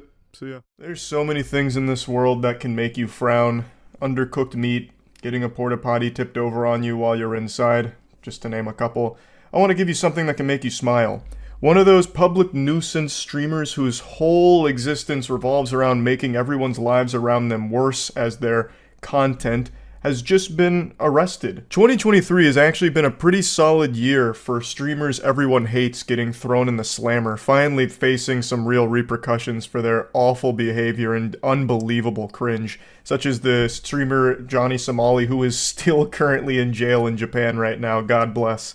Now, I haven't seen a follow-up to the individual we're going to talk about right now, so I'm going to delve into fantasy like it's the fucking Magic Treehouse here. In my little headcanon fanfic, he is currently sitting in his prison cell blubbering his little eyes out like a bitch. And this clip actually makes me extremely happy. It reminds me that Christmas is right around the corner because it gets me in a joyful spirit. And just as old Saint Nicholas taught us, it's better to give than to receive. So I wanted to give you all the gift of a big ear-to-ear grin as we watch this insufferable asshole get arrested, but also what led up to it. Hey, listen up. You look so cute and you look so delectable. I want to put you on a plate and just eat you up. How about that? What's your name, baby? I know you're sorry. You're sorry you can't get with a hunk like me. You're sorry you're stuck with a cuck that you fucking cheat on. You record videos of you sucking off other guys and he wants to see that shit. Correct me if I'm wrong. This guy's voice sounds like someone doing an impression of a Redditor. He's got that quintessential nasally loser voice, and clearly he knows he's not actually going to end up getting this girl's number or anything like that. He's being as abrasive as possible because it's content for his stream to entertain them by just going up and harassing women as much as possible. Admittedly, this guy is also self-aware enough to recognize that he is a creep, but instead of doing anything to fix that and better himself, he's more than happy to lean into it as much as possible to become the ultimate creep. He has adopted it as his only personality trait, being a loveless, sexless loser, and tries to make a career out of it. He is actually striving to be a professional dumpster for everyone in the chat to spit in and laugh at. It is pathetic. Dude's out here more dripless than I am, by the way. He's out here rocking a yellow t-shirt, bright yellow, looking like Curious George's friend, the man in the yellow jacket. Goober's also got some of the worst posture I've ever seen in public. He's more hunched over than that iconic photo of Goat Man in the forest. So I already know when he's not out in public harassing people for his stream, he's inside on the computer doom scrolling the internet, rotting and withering away. Now, of course, I'm not usually one to criticize posture, because sometimes when I'm streaming, I get fucking hunched over and right up against the monitor too. But at least when I'm out in public, I'm self-aware enough to recognize that you gotta straighten that shit up. And that happens regularly, right? Tell me I'm right on the money or not. Tell me, okay, listen up, baby. I'm so sorry. You know, I really tried. God damn you. Damn, her booty's so small. Fuck. It's so cute how he also has a friend with him that's doing the same thing, but from a distance, kind of whispering it to stream, just insulting the girl for the audience. What an unbelievable power couple of fucking douchebags.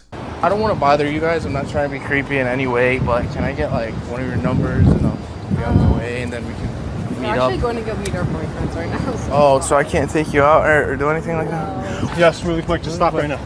Sorry. Doesn't matter what you want. Just, do you want? We're just, here's what we're wondering. I'm sorry. You're just so fucking hot. That second encounter right there is nightmarish. This girl's walking on the street alone. Two weirdos come up to her and say, "It doesn't matter what you want." And you could see her facial expression drop, just completely sink into a panic mode. I have no doubt she expected to be attacked by them or something, and you can see she picked up the pace. Because who wouldn't? That's a fucking weird thing to have happen. That's frightening.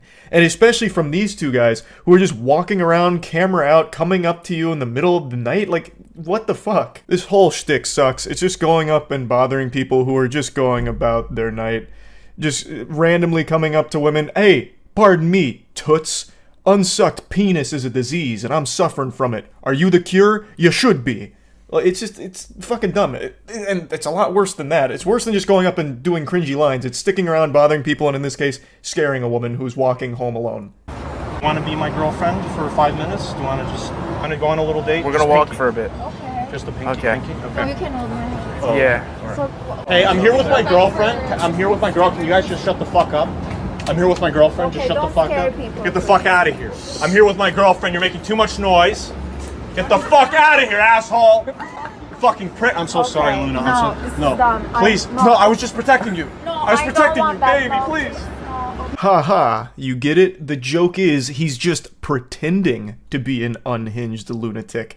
I don't know why you couldn't understand the gut-busting comedy of that. I'm gonna toss a quick fun fact your way, so get ready to receive it. About a month ago, I made a video going over shitty streamers like this guy and his friend, and I'm almost 100% certain that this is the same guy that ran away when someone he was harassing finally took him up on the offer to fight. He was the guy that instigated a conflict, and then the guy he was doing it to said, "Alright, let's just settle it right now." And immediately this guy bolted off. I'm being very generous with that term. Bolted in the same way that an alcoholic zombie would stumble across the street, because this guy is not athletic at all.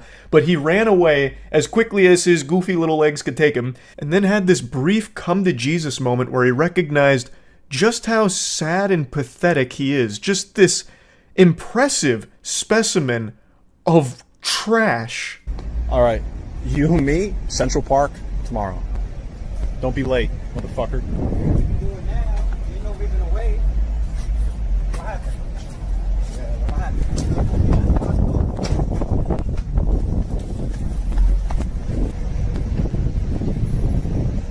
All right. I hope he doesn't chase me because I don't want to fight him.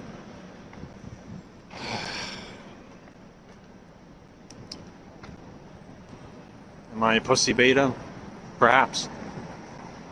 But I don't know. Using all the latest and greatest in technology and summoning the world's leading forensic experts to analyze the footage here, I think we can all conclude with a high level of confidence that this guy and the guy that I've been showing you who's about to get arrested here on stream are the same person. There's just no way that this world is forsaken enough to allow two people that sound, look, and act like him and stream like him to exist at the same time. I just don't believe that. It's the same person. I'm pretty sure of it. You love it. You know that there's like a... Excuse me, what's going on? What's going on? Relax. Put your hands behind your back. Put your hands behind your back. What's going on? You're being placed under arrest. For what? I'll tell you in a minute. Yeah. You just want to talk to you? You want to run? All right, now we're going to put you on your side. So they're arresting Carl, guys. Carl did nothing wrong. Ah, yes, the good ending. Tugs on your heartstrings. It's a beautiful thing to witness. You love to see that. I can't imagine a more fitting conclusion here. I don't know why his buddy's saying he did nothing wrong. He immediately tried to run from the cops who were about to start talking to him. You can't do that. Like, what the fuck? I imagine they got called there for a disturbance, like, hey, there's this weirdo and his weirdo friend that keep harassing everyone nearby, so the cops are coming to tell him to, like, cut that shit out. And then Chief Goofball here immediately tries to run. Well, it's not really a run. This guy and run don't really go in the same sentence. He takes, like, 2 fee-fi-fo-fum steps that kind of resemble, like, speedier movement, and the cops are like, nah, putting the kibosh on this, and they just tackle him, they take him down, and then stand him back up. So, again, I don't know what the update is. I don't know if he's still in custody or what, or if there's any charges. I couldn't tell you. It just makes me happy to see that. Just a big ol' asshole getting taken off the streets there. So, I thought that might put a smile on some of your faces. That's about it. So, yeah. I hope you slept well last night, because you may never sleep again after watching this. I'm going to show you what a real demon looks like in our world. If I asked you to picture a devil, I think a lot of you would go to, like, him from Powerpuff Girls, like just that really classic red monster with horns, but in real life, that's not what a devil looks like. This is what it looks like. Kenneth Copeland. Kenneth Copeland is a preacher, evangelist, whom I've referenced many times in the past, that exploits religion for financial gain. He is extraordinarily wealthy by taking advantage of the people in his faith. And he does all of it with a smile on his face and an attitude that resembles just pure evil. He is what I believe to be a wolf in sheep's clothing, as they say.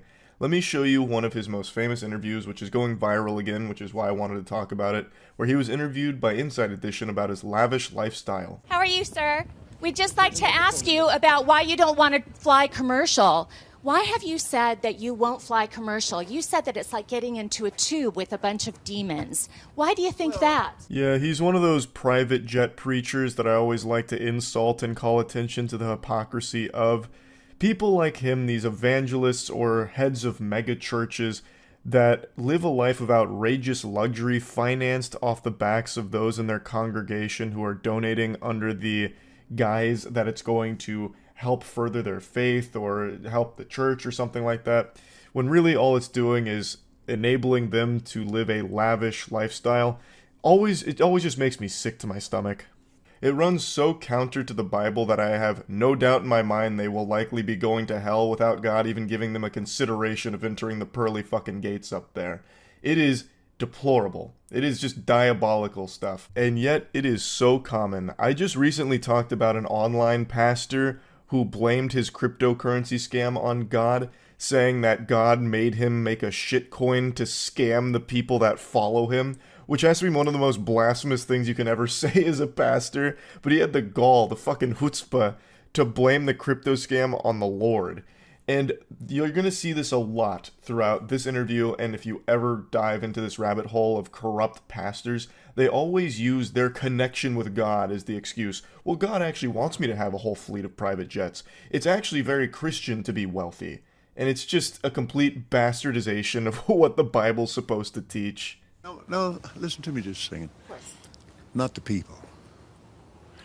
The main reason is because of the need. If I flew commercial, I'd have to stop 65% of what I'm doing. Baloney. What a load of horseradish. You wouldn't have to stop 65% of what you're doing if you flew commercial.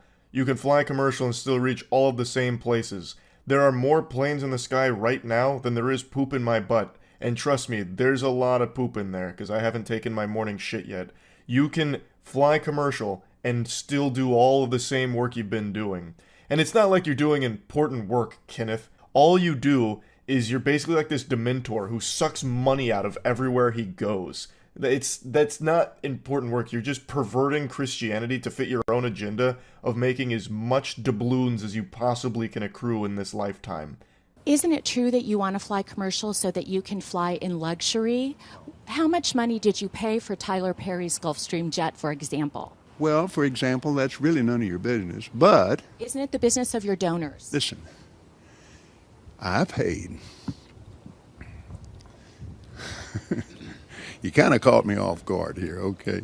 Certainly. Well, if you'd like to come out here, I'd like to give you a chance to catch your breath and... He's floundering here because he knows there's really no way of justifying this when actually confronted with the question. He usually relies on the Bible as a shield from criticism, so all the people in his faith, if they question him, he says, oh, well, you're questioning God.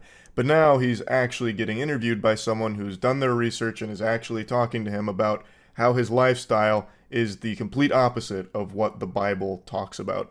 And he doesn't really know how to defend it, because there's no way of doing that. It's also very telling the way he views all the people around him by calling them demons in a tube when talking about flying commercial and why he just won't do it, because he can't stand to be around people in general. He just wants to use them for his own financial gain. It's a fucking sickening perspective. And his mannerisms, the way that he does these like creepy smiles and his gestures, all of it is so menacing. And have a conversation. We don't want to catch you off guard. I love Inside Edition. You got to get this now. Hey, you listening to me? My wife thinks Inside Edition is, oh yeah. Now, that'll send a shiver down your spine. The way he acts and the way he sounds, all of it is what I imagine it would look and sound like if a demon was ever made flesh on this planet. He is what I would picture the Antichrist looking and acting like. Oh, it's just like disturbing listening to him speak. My wife thinks Inside Edition is, oh yeah. What does that even mean? Like he's clearly trying his best to like suck their cock. Like, Inside Edition is incredible. I can't believe you guys would do this to me when I'm such a fan of yours. It's just weird. It's so off-putting. Everything about him feels so fake and sinister. Thank you, Lord. Help me. Let me pray this thing. Well, let me just ask you a really simple question. A lot of people think it's unbecoming for a preacher to live a life of luxury and to fly around in private jets. What's your response to that? Very simple. It takes a lot of money to do what we do. We have brought over 100, let's see, the latest figures just came out, 122 million people to the Lord Jesus Christ. Can you show me the Carfax on that? I'd really like to see the data to support that claim. What I think happened is you brought in $122 million. That's not necessarily bringing people to the faith, you know what I mean? That's more like bringing the clams to the bank, is what it seems more to me. I really appreciate the Inside Edition interviewer not pulling any punches, just playing hardball here. She is absolutely cooking Kenneth. She is slapping his cheeks on the grill and whipping up a fine ass patty here at the barbecue today. Watching Kenneth squirm is priceless, and you're going to see his defense mechanism, as it is for a lot of these corrupt pastors, is always like, I need to pray, hold on, wait a minute, I'm getting a message from God, it's a transmission into my cerebral cortex, hold on a minute. And then he's like, oh Lord, I'd pray, wait, hold on a second, Inside Edition, shit, I'm getting overcome with the faith again, he said I need another private jet, oh yeah! Like, it's one of those things where, in the middle of being confronted with an indefensible statement or an indefensible act, they desperately cling to, hold on, I gotta pray real quick. Like, no, I'm a good person because God's talking to me and I gotta pray. I'm so overcome with it, I've gotta pray. And you see that time and time again when it comes to this. It's pathetic. And it's honestly an affront to God, I would imagine, to try and use him as your get-out-of-jail-free card. That shit, again, that's gotta be blasphemous. It's gotta be. Without the airplane that we have that I bought from Tyler Perry, and I didn't pay anywhere. And Tyler's one of the greatest guys. He made that airplane so cheap for me, I couldn't help but buy it. Case closed. It was such a good deal, he was losing people's money by not investing it in that private jet. Man, thank God for Tyler. I have no doubt the good Lord put Tyler in the position he's in today just so he could give Kenneth Copeland a private jet at a great deal to continue to spread the good word and the gospel. Well, my question then, okay, all right, but I want to get to the demons because people are very concerned about that comment. Give me a chance here, Inside Edition. Okay. I love your eyes. And I don't know what all this was here. It was like a cat playing with a toy. He was just like swatting at her or something to get her to stop. And then he gives her a random compliment out of nowhere, just like a rogue statement. You have great eyes. What the fuck is that? Why are you so unhinged? He's all over the place here. Here's what happened.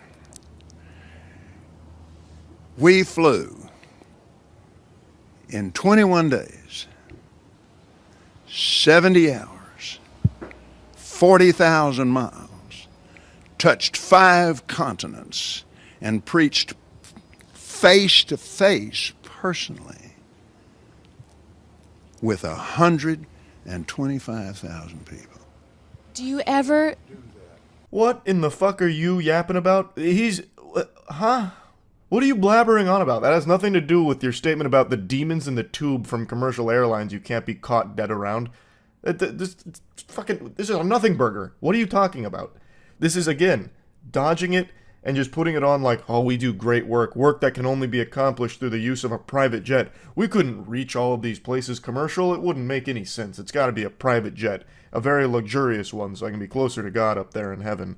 It's fucking ridiculous. Do you ever use your private jets to go visit your vacation homes, for example? Yes, I do. Okay.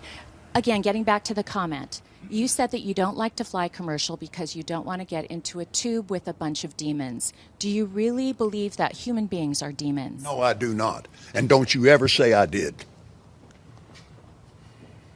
We wrestle not with flesh and blood, but principalities and powers. He was so close to letting the mask slip off his face right there in that moment. I really thought he was about to reach over and start strangling her like Homer Simpson to Bart.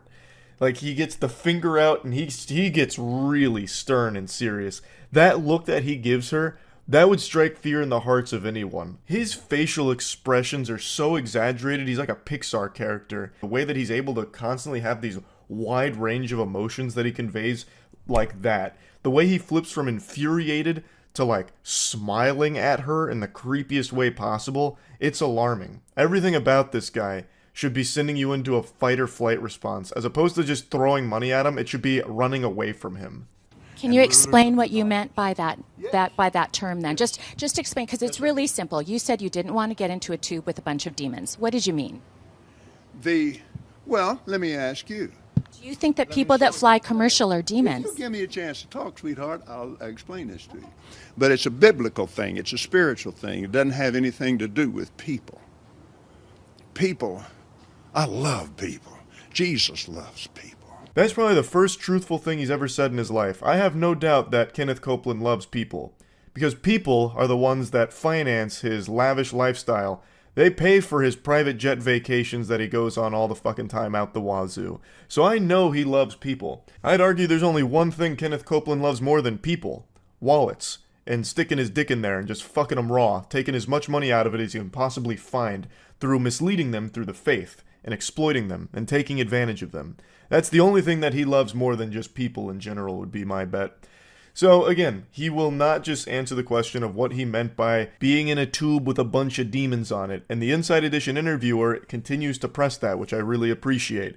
He continues to just tiptoe around it. Let me ask you a question. No, goofball, just answer it yourself. Just say what you meant. Say it with your whole chest. But people get pushed in alcohol. Do you think that's a good place for a preacher to be and prepare to go preach to a lot of people when somebody in there is dragging some woman down an aisle? It made me so mad to see that on television. I wanted to punch the guy out myself. I can't be doing that while I'm getting ready to preach. So you just don't like to be around the sinful people or the hurtful people. Is that what you're saying? Not the people, baby. Not the people.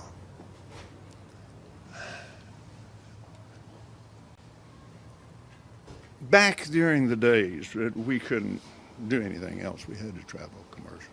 The saddest period in his life when he had to fly commercial. God bless, I can't believe he made it out alive with that. Yeah, that's horrifying, horrifying. But again, Kenneth, you're directly referencing people when you're talking about this. You gave an example of a man dragging someone down the aisle. Like, what?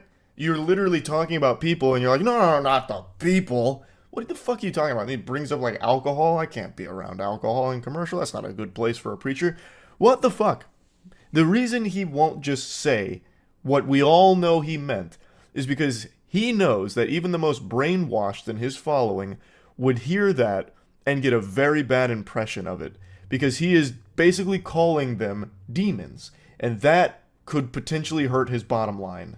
We wrestle not with people, but with principalities and powers, unseen things, rulers of the darkness of this world.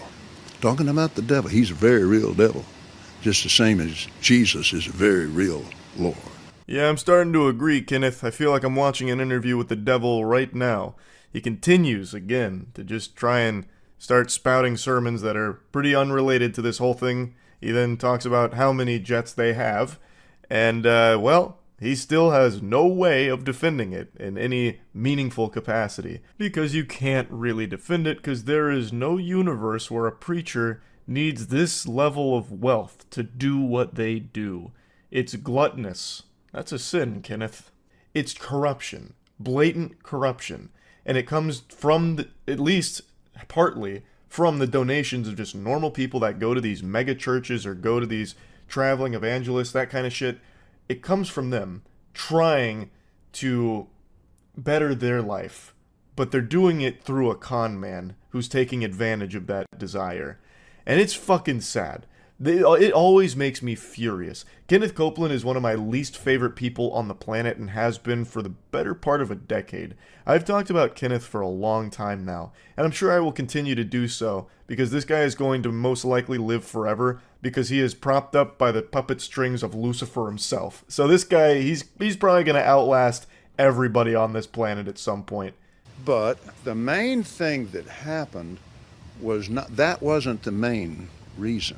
The main reason was I could no longer do what I called to do and be on the airlines. Besides that, I need my clothes when I get there. And you have some fancy clothes. I mean, for a pastor, you are living a life of luxury. You've got great homes, you've got great planes, you drive in limos. I'm a very wealthy man. You're a very wealthy man. Yes. Cool, I guess. If I was someone that was putting money into the church and what I believe would be a man of God, I think the number one thing I wouldn't want to hear is that he just uses it to be a wealthy man with a bunch of really fancy clothes, cars, and private jets. Feels like it defeats the whole purpose, don't you think? I also can't help but focus on his turkey neck that keeps jiggling every time he speaks. It's like paper in like a strong gust of wind constantly. His neck, like there's so much loose skin on it, it looks like the rudder to a boat or something, and it just keeps fucking flapping around and it distracts me. My wealth doesn't come from offerings alone. Because you sell things, books and DVDs. Yes. And I have a lot of natural gas on our property. Didn't know that, did you, babe? Now I do. Yeah, you do. Isn't that wonderful? You realize that you still just did a big self-report there, don't you, Kenneth?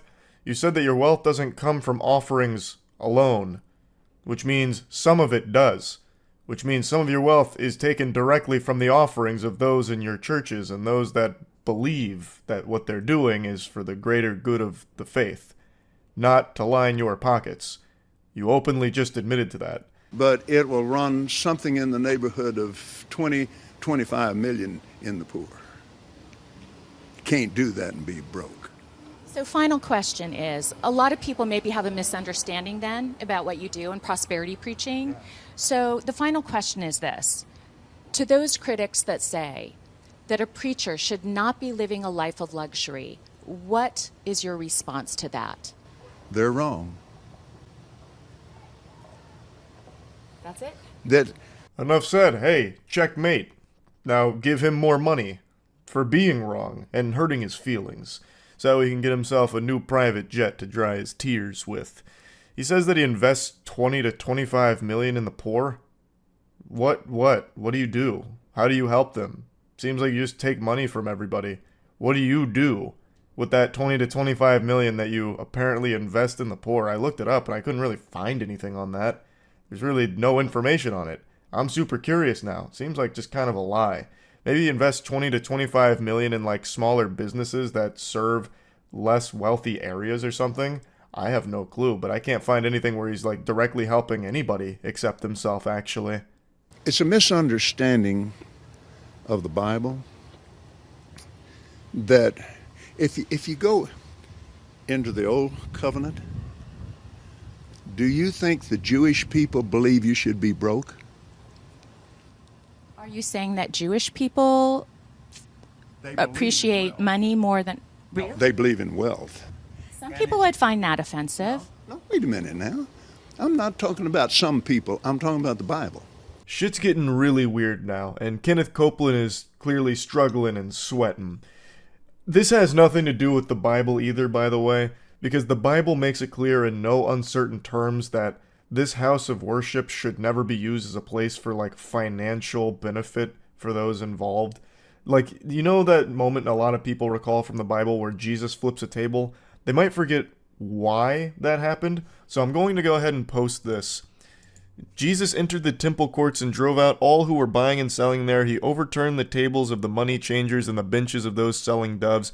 It is written, he said to them, my house will be called a house of prayer, but you are making it a den of robbers. This has been brought up before, and I have seen a lot of slimy excuses and really weird interpretations of that to still justify taking a ton of money from people in the church.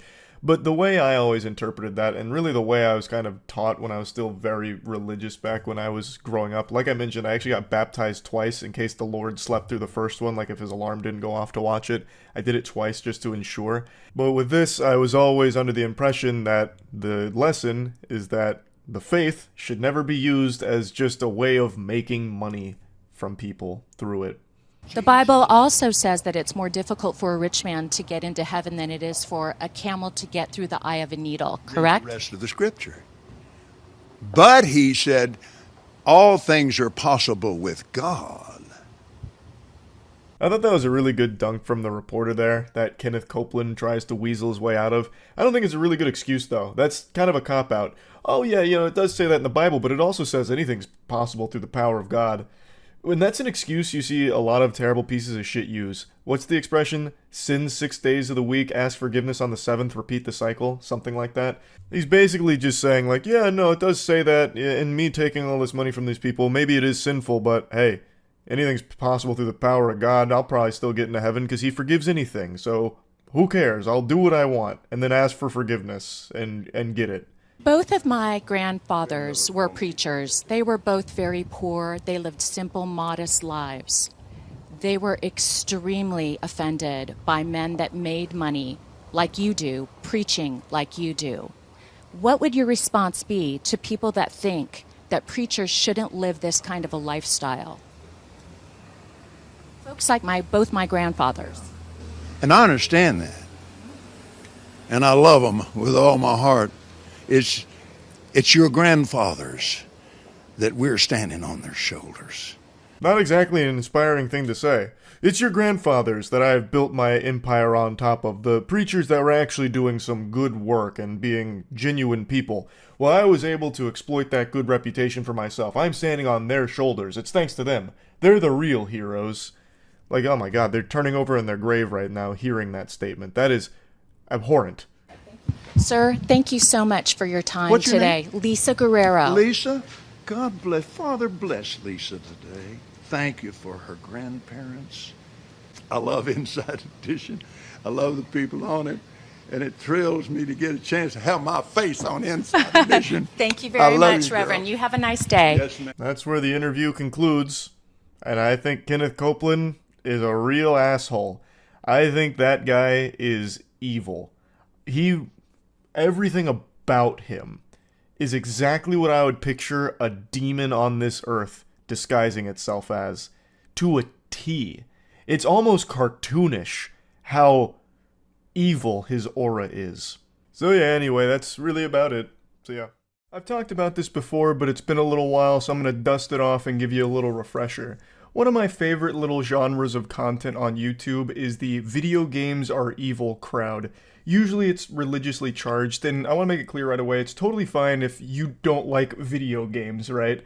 That's absolutely understandable, no problem with that.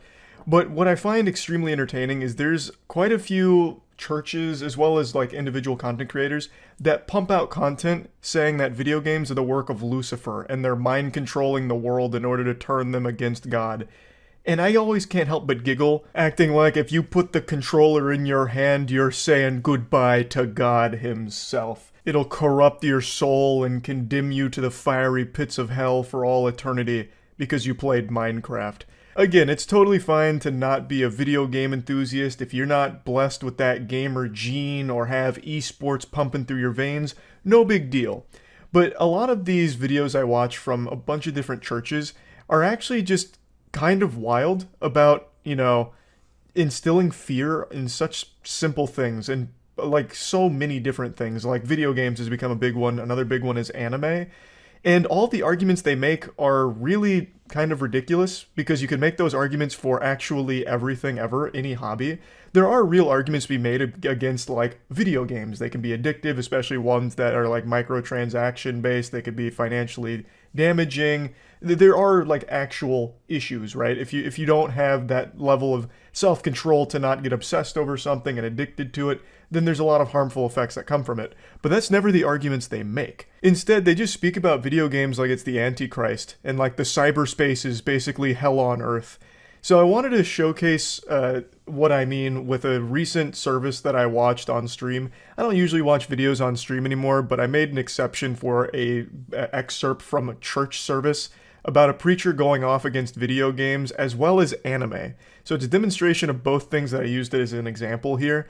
And instead of once again talking about like real harmful effects that can come from getting obsessed over these mediums, his argument basically boils down to these things are the work of the devil because they distract you from God, which again is something that extends to everything. Literally reading a book falls into that same category. Doing anything for fun ever falls into that category. And then he also says that video games are so fun that they make church boring.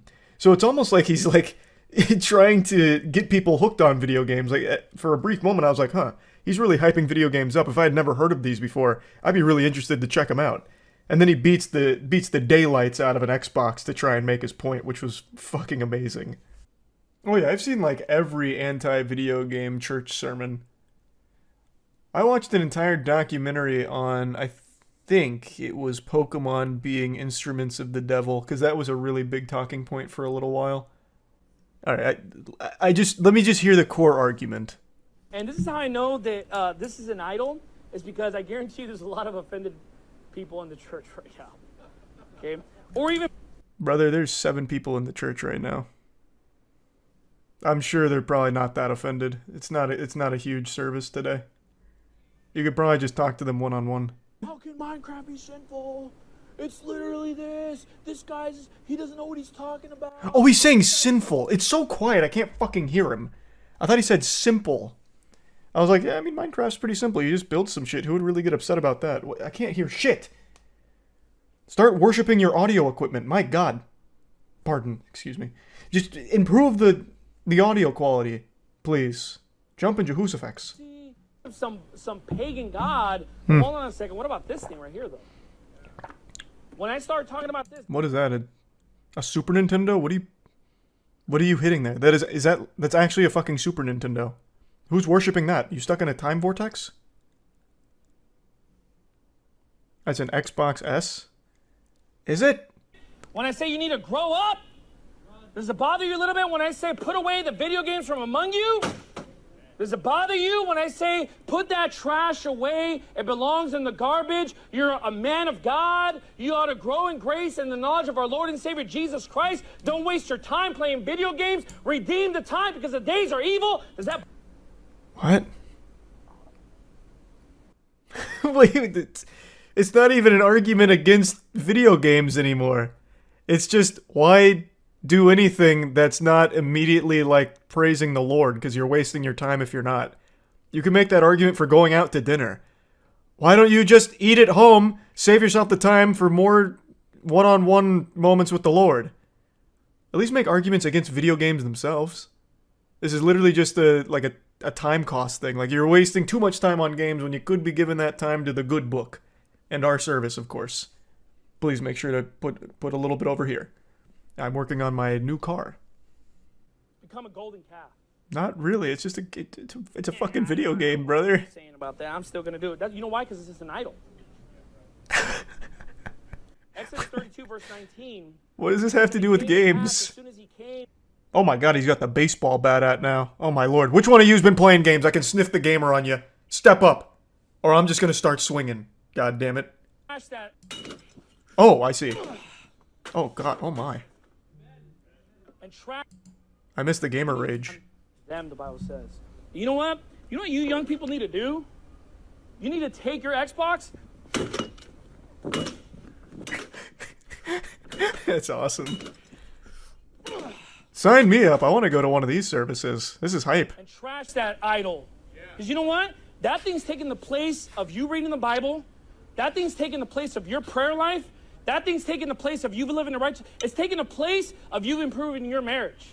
Ooh, yeah. Yes, it Someone is. stands in the way of my marriage and my child rearing. That's what they deserve. What? Wouldn't you choose what stands in the way of your marriage and raising your child? You're in complete control, man. Just have some, like, self-discipline, right? Do you have a TV in your house? It's like the same thing. This has nothing to do with games at all. This is, like, legitimately clickbait. He's making no arguments against games. It's literally just an argument against, like, anything that takes time away from God, and he chose games. Could have been phone, could have been knitting, could have been drawing, could have been reading. This is worthless. It's an idol. I hate video games because it creates apathy in the church. Huh? It makes people not pay attention to the preaching of God's word. How? It makes young people apathetic towards the truth of God's word. How? It makes people bored with church. Make church more fun. What do you mean? That has nothing to do with video games. Just make the service more entertaining at that point. What are you talking about? Because people have fun at home, it makes church boring in comparison? That's a fault of yours. Make church pop off. Have, like, fucking pyrotechnics displays going crazy. Get, like, dancing lobster. Make church a fun place to go. That was interesting. Not interesting is definitely not the right word. But I'd love to hear his takes on, like, legitimately every hobby ever, because that does take away time from your prayer life. I wonder if he does that for actually everything, ever. He preaches hard against anime. Oh god, wait. He's anti-anime? What? There's nothing sacred. Now you gone too far. I can handle you beating the devil out of an Xbox Series X, but you target anime. Uh-oh. That's a straw that breaks the camel's back. Because I want to get married one day. I want to move out, live with my wife, have children, have a successful family. Cool, lead cool. a family unit, be responsible. That's what I want for my life. But instead, what do you have? I want anime. I'm getting on anime right now, okay? The fact that you even know what anime is shows me you're already a degenerate. What are you talking about, brother? You don't just, like, randomly come across anime. This is a dude that had an actual hentai addiction, no doubt in my mind. No shot. If he was like cartoons, then I'd be like, oh, okay, I see. But the fact that he's just like hard dropping anime, I know this man is like an actual super stan for some shit. No doubt. Video volume's maxed. They don't believe in good audio equipment at whatever place this is. Now, what is anime?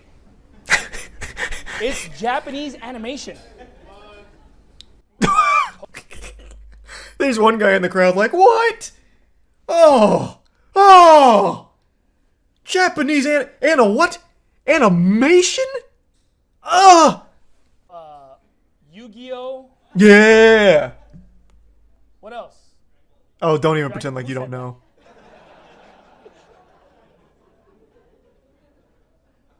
Dragon Ball Z. Now look, He's guys. finding the sinners. This is nonsense.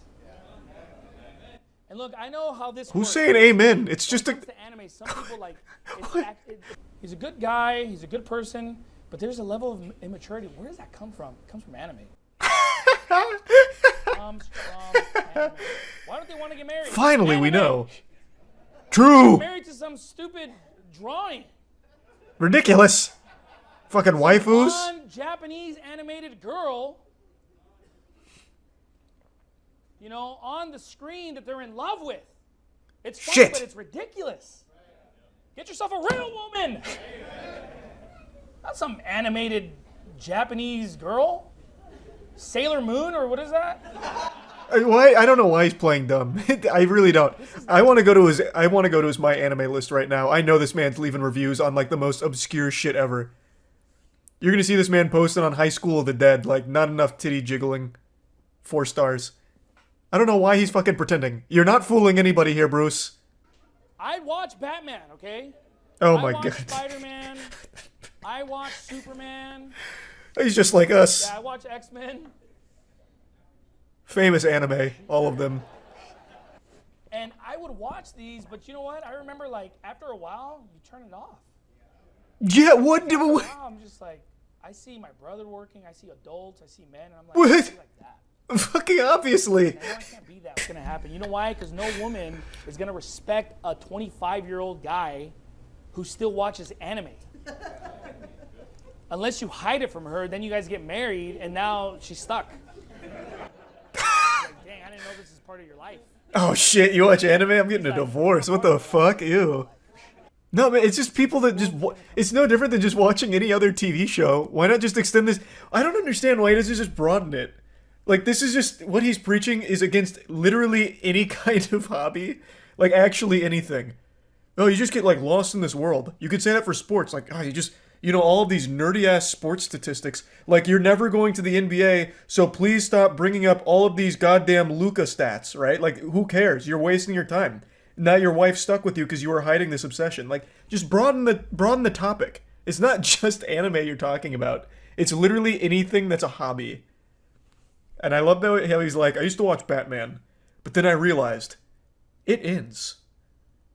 Like, yeah, no shit. It's called a runtime. It's not like you can just perpetually just like live watching TV forever. The weak and beggarly elements of anime.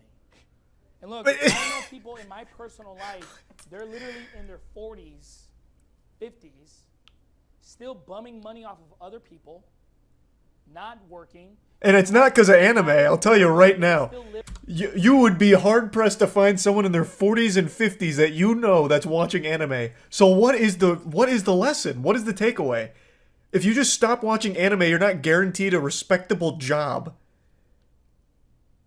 I am so lost. It'd be very easy to turn this into some type of Christian lesson, but he's not. I don't understand what the point is. It seems like he watched an anime recently and maybe had a disagreeable take on it somewhere, got insulted, and he's like, you know what? This is the root of all evils. I've got to talk about this.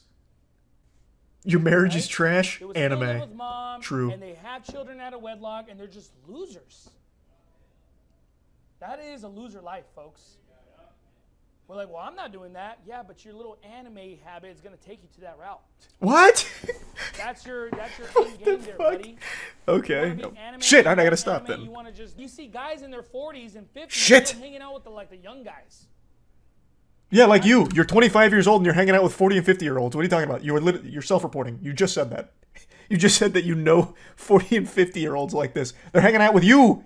You're the weirdo. Well, and them too. You're all weird together then, and it's not because of anime. People find out that you're like watching anime. If that's your life, okay? Yeah, Because people true. get down on stuff like that. If you make anything like that in your life, you're in for a rough time. Has nothing to do with your statement there, your lesson here, If you though. have a short fuse, foolish person, you need to rule yourself, okay? Huh? In fact, I would say this: you're just an emotional person. Ooh. It's far too much soy. This took a crazy turn. What the fuck? We went from anime to soy? Let's go. Message today. The message is simply this: grow up. Oh, fair enough. See, like, if that was the message the whole time, it makes sense, right? Like, if you, for example, if you make anime your whole identity and you become obsessed in it and that's all you really think about, yeah, you're in for a rough time. That extends to, like, actually everything ever. Why did he use Sailor Moon out of all examples? I don't know. I think he was trying to think of, like, normie animes so he didn't, like, make it too obvious. His biggest tell was a guy shouted Dragon Ball, and he's like, who said that? Yeah, whatever that is. And then he says, Bruce himself says Dragon Ball Z. He never said the Z, Bruce. You knew what he was talking about, fucking hidden weeb. I think he must have went through like an obsessive weeb period otaku moment in his life, regrets it, and now he's using it as a talking point. I was going to include all this shit in yesterday's video I did about the coronavirus, but I felt the way evangelists have been responding to coronavirus is totally different from how the normal people have been. Normal people aren't, you know, out there maliciously buying toilet paper and hoarding it just to be assholes. They're panicking. They're afraid. So they're hoarding toilet paper like it's gold. They think the world's going to turn into the fucking Fallout New Vegas where they're going to be using toilet paper for currency instead of bottle caps. It's just them being afraid. Whereas the only thing some of these evangelists are afraid of is missing out on a fat paycheck. Let me make this clear. I have no problem with people of faith. That's not what this is about. I have a problem with these evangelists preying on people's fear. Saying shit like, if you buy this Christian gospel rock album, it'll set up a spiritual barrier around your house protecting you from the coronavirus. There's just been a whole bunch of this shit going on right now that I'd like to show you a bit of. Asking an evangelist to help with coronavirus is like asking your high school bully to help with your confidence and self-esteem. It makes no fucking sense.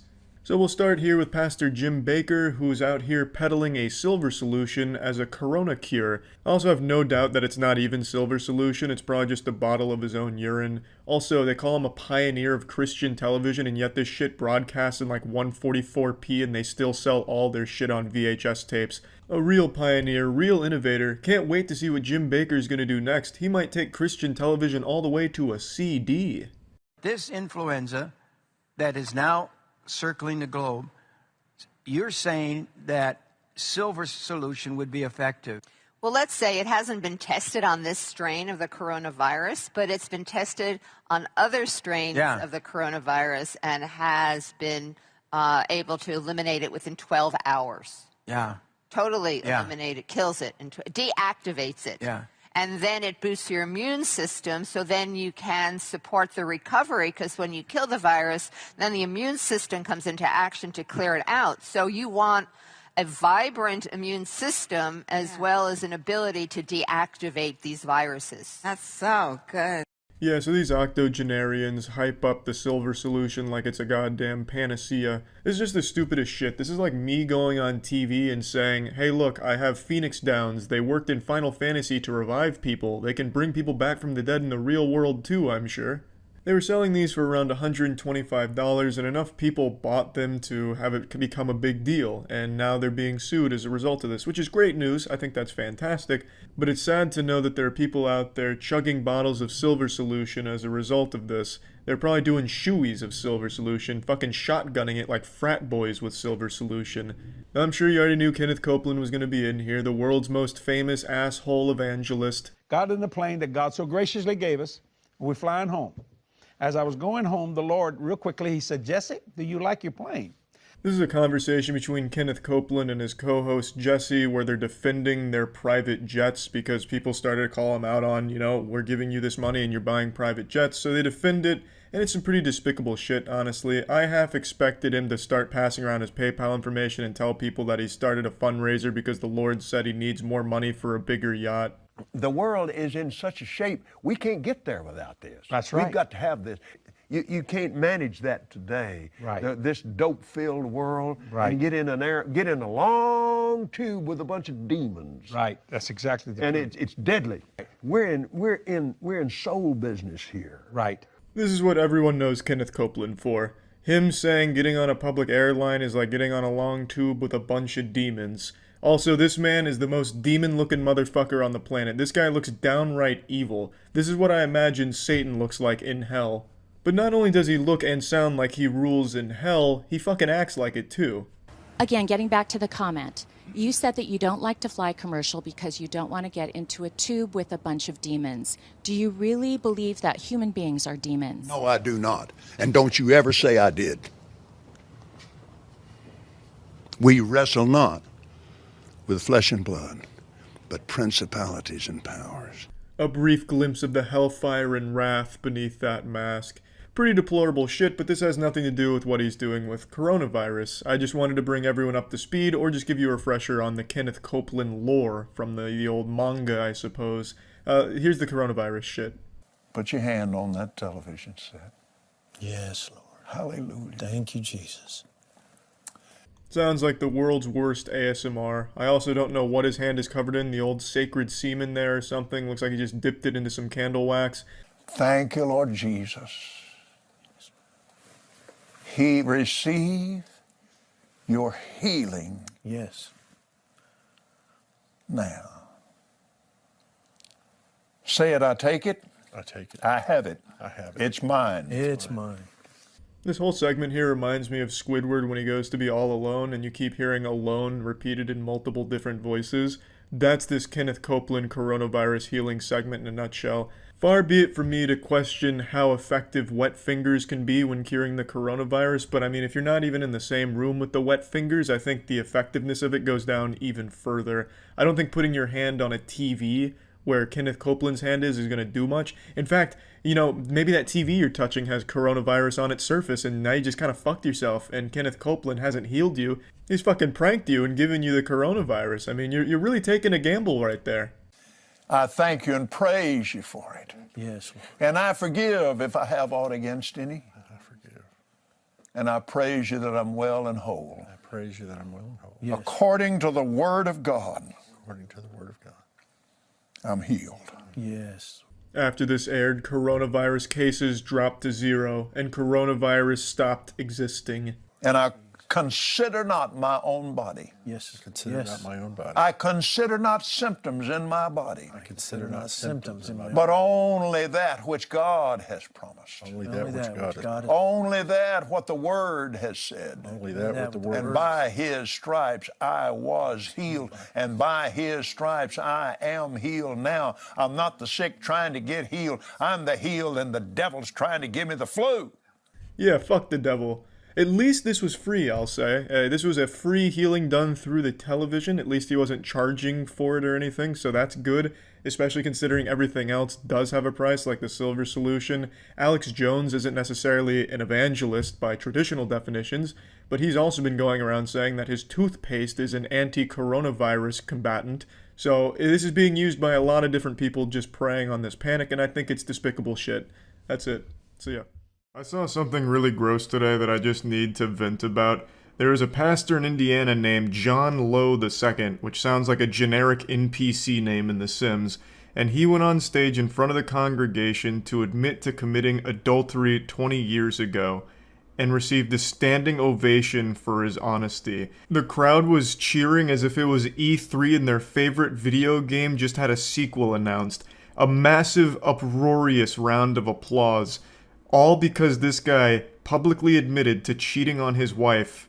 And then it wasn't until the person that he had the affair with came on stage that they realized, maybe this isn't something to be happy about, because the victim was a 16-year-old girl that he molested and sexually abused at the church. In case you don't know, I'm Pastor John Lowe, and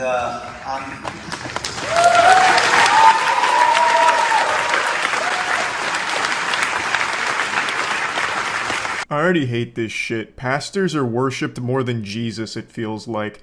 I have absolutely no problem with religion or anything like that. As most of you know, I was an extremely religious youth. I got baptized twice just because I was afraid God might have missed the first one. And while I may not be religious anymore, I do still get it. But what I've never understood is why pastors themselves are treated like gods by the people that go to church. It's super counterintuitive. It goes against everything the Bible teaches. The people are there more to worship and suck the dick of the pastor than they are to, give thanks and praise Jesus. And it happens all the time, especially with pastors like Kenneth Copeland and Peter Popoff. They'll just blatantly say, we need you to give us all of your money because we require another jet to preach the good word of the Lord. And people will happily just give up their family's entire earnings to the church, to the pastors directly, to support that greed. Just actual evil assholes. I'm getting carried away, but you can see it right away here where they're just like shouting and cheering because this guy said his own name. Dude's up there to publicly confess to an actual fucking crime, and he still can't help but get cheered on like he's a rock star for it. I committed adultery.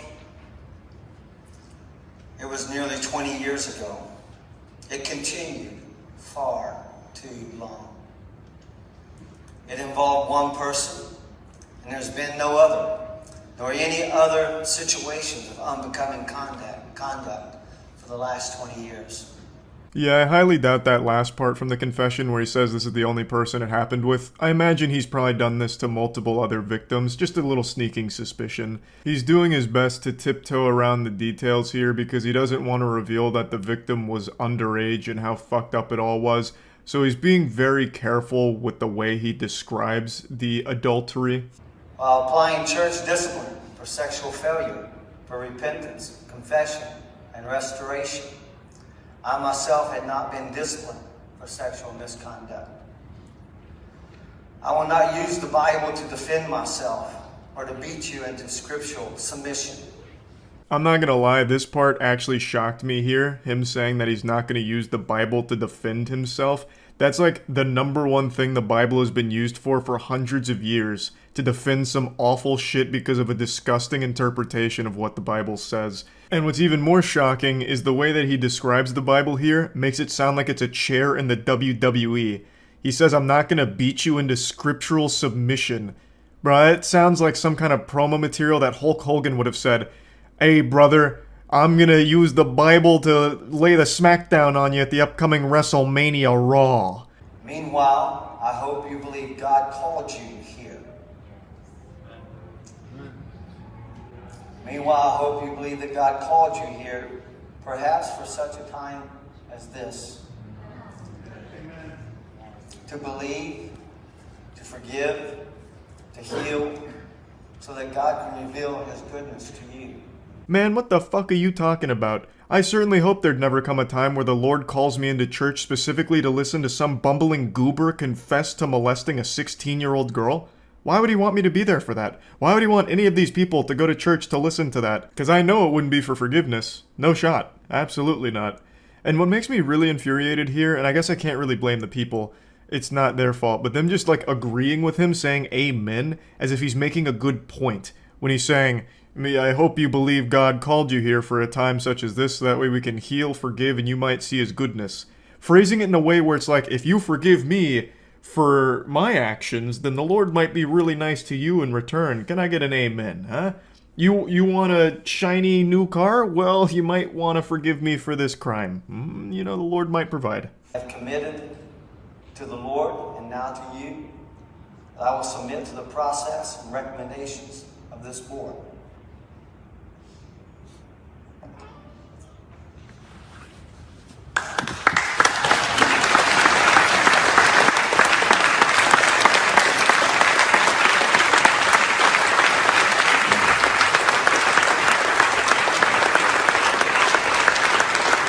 Yeah, a standing ovation for that. Amazing. There was a couple people, like, you could hear kind of cheering lightly throughout the thing, which is weird too. Like, fucking pumping their fists, like, oh my god, the pastor's fucking, and it's not his wife. Whee! Yeah! Absolute wild and wackiness. They're treating it as if it's like a little fucking Super Bowl kind of event. But let me warn you, what you're about to hear next is pretty heavy and hard to listen to. The victim herself comes forward to actually paint the picture of what happened that the pastor was leaving out. And she says this to the people that were just giving a massive round of applause and standing ovation to the guy. I lived in a prison of lies and shame, lying to protect the Lowe family. For years I thought I was a horrible person having suicidal thoughts, not realizing what had been truly done to me. I'm a prisoner no longer. I was just 16 when you took my virginity on your office floor. Do you remember that? I know you do, and I have plenty of other stories that I could bring to your remembrance. She describes in detail the actual nature of the adultery that he was so desperately trying to dodge. He was trying to, like, do his best to avoid every possible raindrop of detail surrounding this, but now she's the storm that's come through and has revealed all of it to the people that were just cheering for this evil man. So I don't want to play too much of it here because, like I said, it is hard to listen to. She says it started when she was 16, and there were witnesses and people that knew what was happening, but when she tried to talk about it, all that was done was that it was covered up. If you did it, you need to admit it. That's right. 100%. I told you I committed adultery. I told you it went on far too long. Did you do it? That's all we need to know. Yes, we did. You didn't tell them she was 14 years old. No, at 16. Now the crowd's turned on him with the pitchforks out and looking for a biblical beatdown of their own for this guy. And this comes because the woman, the victim, came forward with a lot of information about what happened, as well as her partner coming forward with additional information that they revealed in front of the entire congregation publicly. And now the crowd that was just cheering for him is no longer super thrilled about it. Adultery, I guess, was totally fine. They were okay with adultery and long-term adultery. But now that they've learned that it was against an underage minor, well, that's changed the whole narrative. I think both are bad. Obviously, it's worse that it's with a kid, but I don't think there was still any world where they should have been cheering for the guy who just admitted to cheating on his wife for so long. It's still fucked up. I am glad, though, that they at least somewhat came to their senses like, Jesus, this is bad, this shit is not good. That's just the way it is.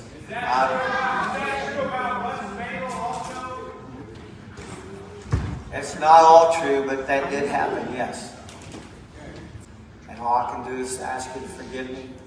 And I'm doing what the Bible process or biblical process is in the church. I'm stepping down, stepping aside. For everything that we have done wrong in our lives, that you begin to heal us, Lord. And then once again, I was disappointed by the people here when they went up to give this guy a hug during their prayers. I'm just gonna say it, I don't think there's any power in forgiving someone like that man.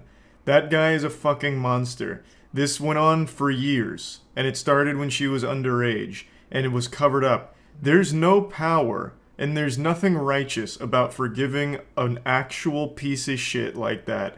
So the fact that after they learned all this information, after everything that was talked about during the service from the victim as well as her partner, after all of that, they still go up there and embrace him and seemingly forgive him, I guess, if the body language is anything to go off of. Just a horde of people go up there to give a giant group hug in the showers here, all up there huddled around each other like they're trying to recover a fucking fumble in football, all around that guy, who is a bad guy and doesn't deserve the forgiveness. Anyway, this video just made me upset. I wanted to talk about it, and that's really about it. So yeah. I'm not usually one who believes in the paranormal, unexplained hocus-pocus like ghouls, goblins, gnomes, ghosts, and birds. But with this situation, I am starting to believe there might be something that science can't explain. 3 days ago, I made that video on Kenneth Copeland, the man whom I believe to be a demon in human skin. He's an outrageously wealthy, corrupt preacher who uses faith to fuck the piggy banks of all of his followers to take as much money from them as possible and hoard it all for himself. And on the same day that I posted that video, this peculiar piece of information drops about an unhinged pastor going on a rant defending rapists who assault women for wearing shorts. It's just an interesting coincidence that that all broke on the same day that I was covering Kenneth Copeland. It's like that phenomenon, like in Grand Theft Auto, where you see a car you've never seen before, you steal that car, and then all of a sudden you see it everywhere. It's one of those things where I made that video, and it's not like I go out of my way looking for, like, corrupt preachers or anything like that, but then I saw this happening at the same time. And it's just one of those head-scratching moments like, is this a message from the universe letting me know that it can always be worse? That, you know, in the words of Qui-Gon Jinn, there's always a bigger fish. This is the kind of preaching we need. I told my wife, I said, Mama, when we go to Pigeon Forge, to the outlet malls, when you go uptown here. Goober's out here looking like Kingpin from Into the Spider-Verse. He's got that fucking wide bowling ball build here. His name is Bobby Leonard. And the way he delivers his sermons is a lot like a record constantly skipping a little bit, like he's glitching out constantly, and I have no doubt that's because he's this archaic fossil of a man. And I know that might sound a little harsh, and I'd almost feel bad for insulting this senile geriatric octogenarian, but he's also defending rape, so I really don't feel bad at all. He's a piece of shit. We'll go sit at the parking lot at the Outland Mall, the mall here. I said, you watch it. I said, count them. You'll find more women going to have shorts on than you will with pants and dresses put together. Oh, say it ain't so. Shorts on as a woman? Those whores. Those harlots. Charlatans. Oh my goodness, Bobby. You're right. What an astute observation. It's so despicable. Wearing shorts as a female? Have some decency, have some class, have some shame. Oh, goodness gracious. So Bobby's sitting in the parking lot just looking at women, I guess. Sounding like a real creepy weirdo here, just sitting in his car looking at all the girls that go into the mall. Probably got some fucking binoculars out spying on them with hand on his meat. And he's just pointing out to his wife, look at this, can you believe it? There's more girls going in there with shorts than there are girls going in there with dresses and pants. Who could have guessed, huh? Heavens to Betsy. So I sat there, I just want to be sure, but I sat there some time ago for, I don't know who's out in the, I guess it must have been some of the family. My wife don't go shopping now. And I sat there in my car. What the fuck did you just say there, Bobby? It sounded like he casted an ancient spell. If I popped that sentence into Google Translate, it would destroy the service globally. It'd shut that bitch down because this is incomprehensible. What in the world? He just hit a full-blown scat man in the middle of his sermon. Sounded like Porky Pig. I thought, I want to see if that's right. And I counted. Try that. You'll find more women go in those places with shorts than you will women with pants and dresses put together. Try it. Yeah, go ahead, everyone. Try it. Land yourself on the sex offenders registry for being some kind of alarming creep in your car just looking at women's bottom half to count if they're wearing shorts versus dresses or pants. Very normal thing to do for a sane individual, Bobby. Great advice. What a remarkable challenge to issue your followers. He is way too fucking old to be speaking in front of people, by the way.